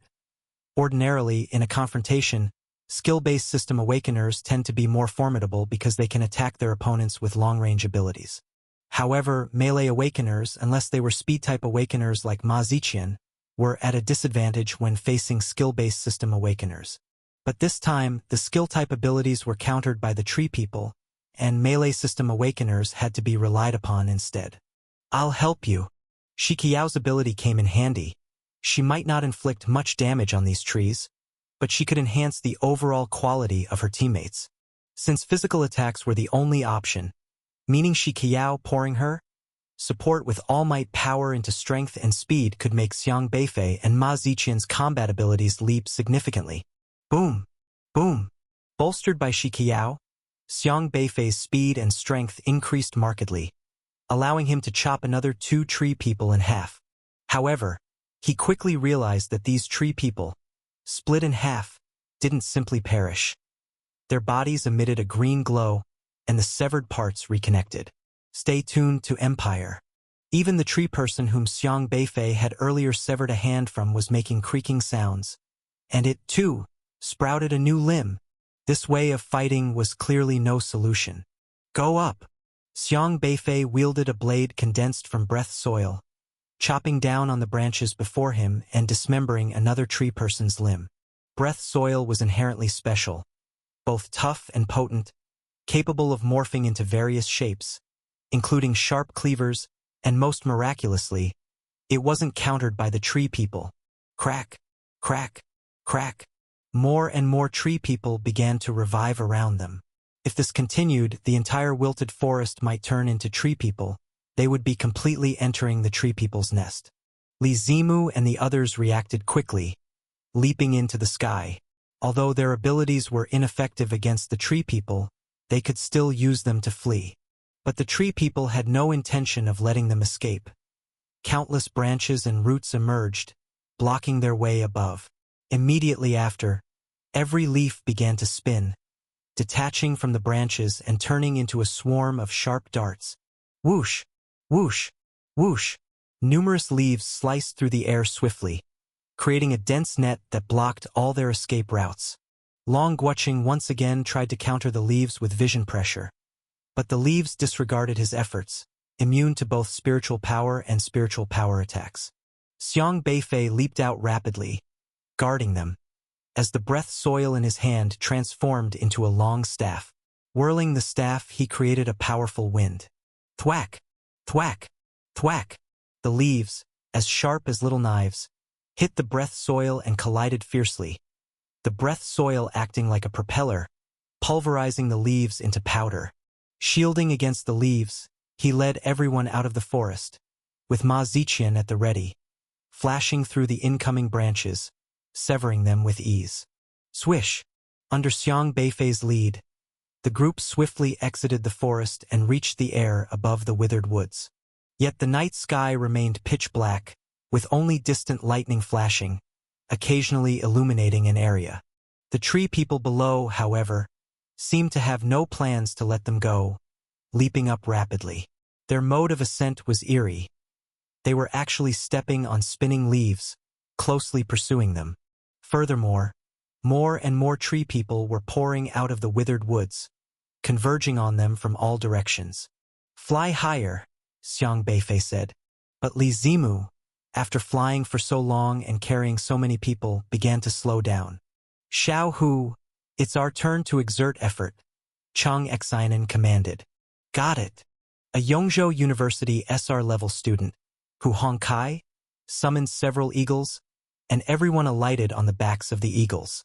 With a flap of their wings, they soared away, speeding off with the aid of the eagle's velocity. The tree people below climbed rapidly, but Xiang Beifei brought up the rear, knocking away several that tried to catch up. Long Guoqing and the others were helpless by then. The tree people completely disregarded their spiritual power. Aside from standing by, they could do nothing. Zoom! Zoom! Zoom! The tree people were relentless in their pursuit, as if the entire withered forest had come alive. The group flew higher and higher, but about 100 meters above the forest, they suddenly found the sky enshrouded in layers of gray fog. This fog was thick, like a huge cover sealing the heavens tightly. As they attempted to pass through the fog, lightning suddenly burst forth from within, roaring towards them. Crack!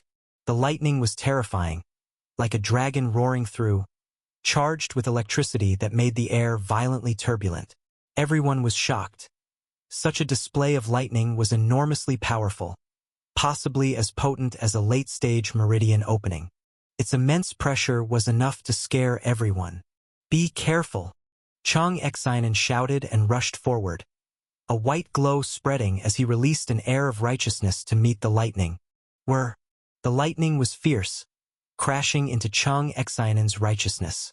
His system finally took effect, diminishing the lightning's strength, but it remained potent. When it struck down, it was significantly weakened. Long Guoqing and others joined forces to directly annihilate the remaining thunder dragons. Boom! However, the gray clouds were still roaring and tumbling, and the air became dry and stuffy. Crack! Crack! A barrage of powerful lightning struck down again, numbering in the hundreds. Even Chang Exinen took a sharp breath at the sight of so many lightning strikes. His righteous energy could weaken a lightning bolt, but he was absolutely incapable of dealing with so many at once. Dodge! Li Zimu met the challenge head-on once more, relying on blurring the lines between dreams and reality to help everyone avoid the lightning. But with each dodge, his face grew paler. Even though they could avoid the lightning, it greatly consumed his spiritual power. Meanwhile, the tree enemies below continued to charge relentlessly, with Xiang Beifei and Ma Ziqian struggling against them. They were now surrounded by enemies on both sides. A very perilous situation. Bang! A hawk summoned by Zhao Fei failed to dodge the lightning in time, was struck in the head, and instantly turned into a mist of blood. Di Shang uttered a low cry as he almost fell off, but Li Zimu quickly swept in and pulled him onto his own wind. That was close, thank you. Di Shang looked shaken. Li Zimu's expression was serious as he said, "Join forces with me." Okay. Numerous icicles appeared in the sky, shattering into pieces and colliding with the thunder dragons, resisting them. The others also lent their aid, but the higher they flew, the more dangerous it became, so they lowered their altitude. At that moment, with his exceptional vision, Long Guoqing shouted, "There's a mountain over there!" When they had been walking through this withered forest earlier, they had actually seen many mountain peaks. These peaks were quite distinctive, towering into the clouds and standing prominently within the withered forest. However, they had not ventured to those peaks earlier because they were in a hurry. Now, as they were being bombarded by tree enemies and lightning, they were inadvertently about to crash into a peak. "Can we seek refuge on the mountain?" Cheng Xianan asked. "There are withered trees on the mountain too. Could also have these tree enemies," Shi Qiao said. Find more chapters on. Long Guoqing, observing the mountain with his eyes, suddenly said, "No, I don't see any tree enemies on the mountain. Those trees are intact." The tree enemies behind them had already charged over, and they were also close to a cliff on the side of this mountain peak. The cliff was as if it had been cut by a knife, perfectly straight and flat, with only a few welcoming pines growing on it. At this moment, Xiang Beifei seemed to realize something and turned to look back. He noticed that the pursuing tree enemies were clearly avoiding the mountain, seemingly afraid to get too close, and were circling around to attack them. Several more tree enemies had followed, and Xiang Beifei suddenly unleashed a punch. His massive fist roared through the air and struck a tree enemy, catapulting it towards the cliff face. The tree enemy, covered in mud, slammed into the cliff face and let out a piercing scream. Its body, originally that of a human, seemed to disperse upon contact with the cliff, with countless branches and leaves sprouting out, and roots rapidly twining around, taking root on the cliff face. It turned back into a tree. Those tree enemies dare not get close to the mountain. Head for that mountain. Xiang Beifei made a split-second decision. Li Zimu and Zhao Fei immediately led the others to fly towards the mountain, landing on a protruding rock on the steep cliff face. The pursuing tree enemies, initially raging forward, stopped abruptly mid-air when they saw the mountain cliff, not daring to advance another step. "This mountain seems to be their nemesis," Ma Ziqian said in surprise. More and more tree people surrounded them, encircling the entire mountain, but not a single tree person dared to approach. The one that Xiang Beifei had knocked down the cliff had taken root again on the cliffside, becoming a welcoming pine. Everyone looked at the sky again, and the thunder dragon in the sky was no longer roaring, and it seemed that it had not descended upon this mountain. "If they don't dare to come, let's find a place to rest first. Treat the injured, and you guys wait here," Xiang Beifei said in a deep voice. "Okay." Everyone breathed a sigh of relief as the situation just now was too dangerous because their abilities were all ineffective against the tree people and were completely countered by them. Their current position was not at the peak, but only halfway up the mountain, and the mountaintop was nowhere to be seen. The mountain was very high, at least they had not yet seen the top of it. Xiang Beifei immediately flew up toward the cliff above and landed on the ledge at the mountainside. There was a large flat area here, strewn with rubble, and many plants and vegetation lay prostrate, growing extremely vigorously. The plants on the mountain all turned green at some point. Keep in mind that these plants looked withered when the sky was still bright earlier. Xiang Beifei surveyed his surroundings, cautiously approaching the small forest near the edge of the cliff and knocked on a tree nearby. But as soon as he approached the tree, it suddenly withered. The tree that was originally full of life immediately became shriveled and yellow as Xiang Beifei approached, as if Xiang Beifei was some sort of plague god who killed it. How bizarre! Xiang Beifei was also puzzled, as the situation here seemed to have reversed from the withered forest just now. During the day, The trees in the withered forest turned green as one approached the withering trees. Now that it was dark, all the withered trees had turned green. Yet, when he approached these green trees, the trees died. The scene here was the exact opposite of the daytime. Xiang Beifei carefully observed the trees that suddenly withered around him, then looked at the other trees that were still lush in front of him, and then looked down at his feet, only to see that the grass on the ground had also withered. It was as if he had trampled them to death. He walked further in to make sure there was no danger before letting everyone else come up. It didn't take long for everyone to find a relatively flat place to start treating their wounds. Shiqiao's abilities came in handy here, as her system provided a series of healing abilities, helping everyone recover from their injuries. Xiang Beifei stood on the edge of the cliff, looking at the tree people encircling them, watching them with a vigilant gaze. The night was dark, and the visible range was limited. But on the way here, the entire boundless expanse of withered forest seemed to have awakened, and this eerie scene made them all feel a chill. If they had run any slower, they probably would have been surrounded and attacked by countless tree people. Long Guoqing was standing on the other side, continuing to try using his vision pressure to remotely deal with these tree people. He had pushed the power of vision pressure to its limits, but to his dismay, his attacks felt like they were hitting cotton, creating no effect. "Enjoy your time for a couple of days," he snorted coldly. Ma Ziqian, who was chased by the group of tree people and had struggled considerably despite his speed, was now holding a dagger and taunting the tree people. "You filthy things, come on up if you dare. The tree people dare not come to this mountain. Is this mountain a forbidden place for them?" Xiang Beifei pondered slightly and then squatted down to examine the mountain stones on the ground, which were quite normal and not emitting a scent of the system. But the more normal the place was, the more abnormal it seemed. The very fact that these tree people didn't dare to come up said it all. Chang Xanen approached and asked, "What do we do now? These tree people seem to have revived after it got dark. Should we wait for daylight to see if they will wither again? It's hard to say when it will be light again, and whether it was actually getting dark before is also hard to tell," Xiang Beifei replied as he looked at the layer of gray fog in the sky. They had thought it was getting dark, but in actuality, a thick layer of fog had cloaked everything, blocking all light, which was very odd. The current time was only 4 in the afternoon.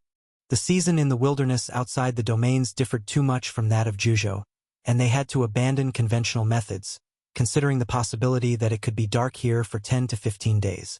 They were unable to use the forfeit talisman and the SOS talisman, having run for half a day without escaping this withered forest. The situation was bad enough. Xiang Beifei's greatest concern now was that this place might not just contain tree people, but also those bizarre ghost whiskers of remnant visage.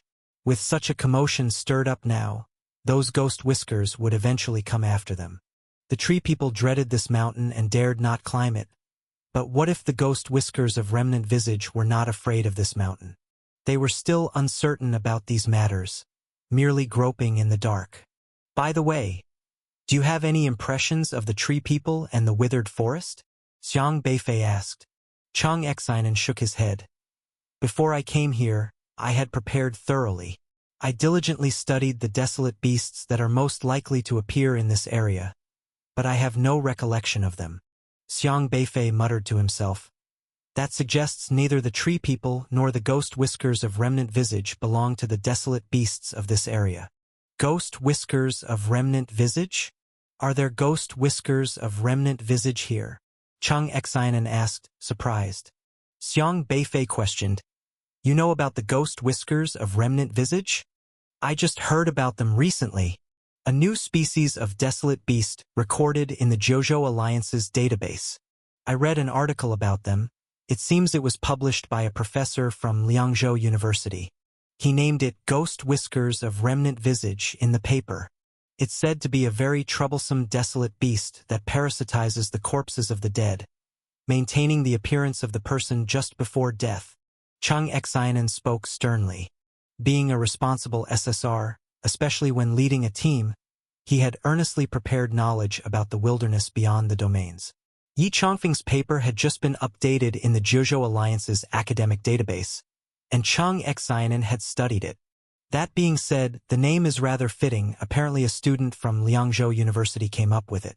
Once you think about Ghost Whiskers of Remnant Visage, you probably can guess what its capabilities are, Chang Xianen added. Xiang Beifei didn't know what to say, because the name seemed to be something he had mentioned offhandedly. Chang Xianen continued, but that paper mentioned that this desolate beast isn't found in Marquis Domain, but rather in places like the Tranquil Domain. How could it appear here? We just encountered them, Xiang Beifei said, and right in this forest. The team from Qingzhou University was scattered by the Ghost Whiskers of Remnant Visage. We even had a skirmish just earlier. Xiang Beifei glanced at Tang He. Tang He paled and sighed silently. Chang Xianen's expression shifted slightly. You fought it? Them. Long Guocheng corrected on the side. There's more than one Ghost Whisker of Remnant Visage here. Them? Chang Xianen looked unsettled. How come there's been no response from the Alliance? They shouldn't be ignoring this. Currently, the space was locked down, and they couldn't leave the area, obviously exceeding the limits of a standard university elites competition, indicating a major accident. With so many experts from the Alliance and professors from 9 elite universities present, their response shouldn't be this slow. What if these events were premeditated by the desolate beasts? Xiang Beifei had initially thought this was merely a typical competition without expecting anything too bizarre, but ever since encountering the Ghost Whiskers of Remnant Visage, everything had turned odd. The Ghost Whiskers of Remnant Visage clearly possessed intelligence, and they should be aware of the power of the Alliance and elite school experts. If it came to a direct confrontation, led by professors like Elder Luo, those Ghost Whiskers of Remnant Visage would be entirely exterminated. Yet, the development of the situation had taken everyone by surprise. The people from the Alliance were unexpectedly slow to act. Not even a referee came to stop what was happening. This was illogical. The only possibility was that these Ghost Whiskers of Remnant Visage, knowing an elite competition was to be held here, had preemptively set a trap. And this trap was this withered forest. Qingzhou University might have been the first to encounter the Ghost Whiskers of Remnant Visage, but according to Tang He, the slender-waisted woman didn't immediately attack them, but instead guided them to this withered forest. It was probably to avoid alarming the referees by attacking them outside, so she waited until everyone had entered the withered forest before commencing. So far, the withered forest seemed to be an eerily peculiar area, capable of shielding the explorations of those from the Alliance. So, what was the goal of the Ghost Whiskers of Remnant Visage? Was it merely to kill them? Xiang Beifei had a myriad of questions in his mind, but he couldn't afford to ponder them any longer. At that moment, he suddenly felt as if there was something rumbling on the mountain, as if something was flapping, making the sound indistinct and the specific location unclear. There's a noise. Xiang Beifei signaled everyone to quiet down and took a few steps from the cliff towards the forest, finding that the sound came from the wooded slopes of the cliff. The forest swayed in the wind, rustling. Are you all right? Xiang Beifei turned and asked. Almost. Their injuries have stabilized, Shiqiao said. Let's search this mountain, and this time, be careful. Xiang Beifei made a decision. It was unknown how long until daybreak. Although the tree people dared not enter, it also meant they were trapped in this mountain. They needed to figure out what was inside it, whether they could find the mountain's secret, and then find a way to leave this withered forest. Everyone immediately stood up and roughly concealed their traces. Each person revived their spirit. In this kind of place, no one dared to take things lightly. Xiang Beifei gestured to Chang Xianen, saying, You and Ma Ziqian stay at the rear. Okay.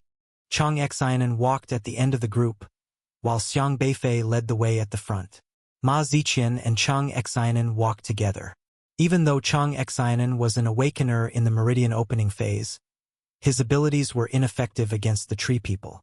Even though the tree people could not come up just in case, it was still necessary to have Ma Ziqian accompany him for support. Read exclusive chapters at Novelbin.com. The forest was very gloomy. Since they had entered during the day and had gotten used to the sight of withered trees, seeing the vegetation returning to green now felt somewhat uncomfortable. With what had happened earlier, everyone now felt a shadow upon seeing green trees. As they passed each tree, they paid close attention. However, as they walked past, the plants wilted under their step, which somewhat reassured them. At least the dead trees posed no threat. What on earth is this place? Day and night are completely different. Long Guoqing turned his head to look at the grass behind them. The trees had withered as they passed, but greened again as they moved away. A place that even those tree people dread definitely won't be easy, said Li Zimu. Xiang Beifei continued to lead the group forward, and soon they saw a stream flowing quickly through the trees with a tinkling sound. The stream wasn't large, just over a meter wide, seemingly clear and bottom visible, with lush aquatic plants growing around it, flowing from the mountaintop all the way down. But quickly, they suddenly realized something was amiss. This stream seemed not to flow from up to down, but from the bottom up. The stream flowed upstream. Xiang Beifei stood by the stream, watching its flow direction. He picked up a leaf and dropped it into the water.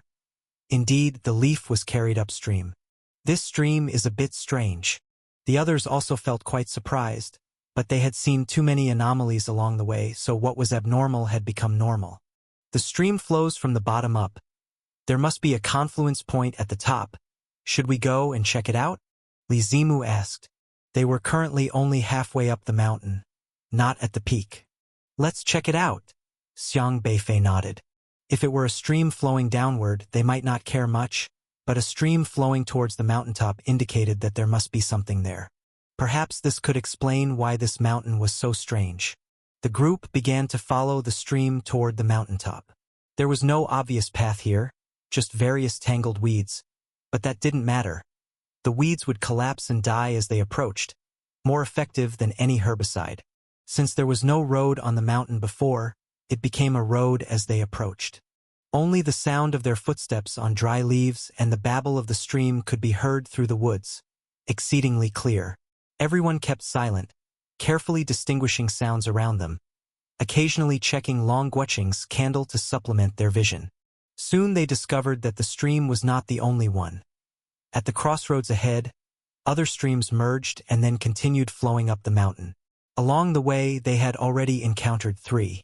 It seemed that water from many places below was flowing to the mountaintop. It was unknown what was at the peak, which made them even more curious. About 10 minutes later, Xiang Beifei suddenly perceived something and signaled for everyone to stop. What's wrong? Long Guoqing asked. Xiang Beifei stared intently ahead at the patch of woods, which was separated by an invisible fluctuation. There was a familiar space fluctuation here. Quickly, Xiang Beifei suddenly realized what these fluctuations were. Be careful! Xiang Beifei's brows slightly furrowed. At that moment, a streak of light shot out from the darkness ahead towards them. Xiang Beifei extended a hand and directly blocked it. Who is it? A voice rang out cautiously from the darkness. Xiang Beifei stared at the fluctuations ahead. The fluctuations were familiar. Someone had used a system ability to guard this area. Anyone approaching would trigger the alarm. This was very similar to the protective formations they set up whenever they camped in the wilderness. Whoosh! Whoosh! A figure appeared in the woods ahead, accompanied by a light shining over. Is it you? A voice called out uncertainly. Xiang Beifei's gaze slightly paused. It was actually Zhu Xinjue,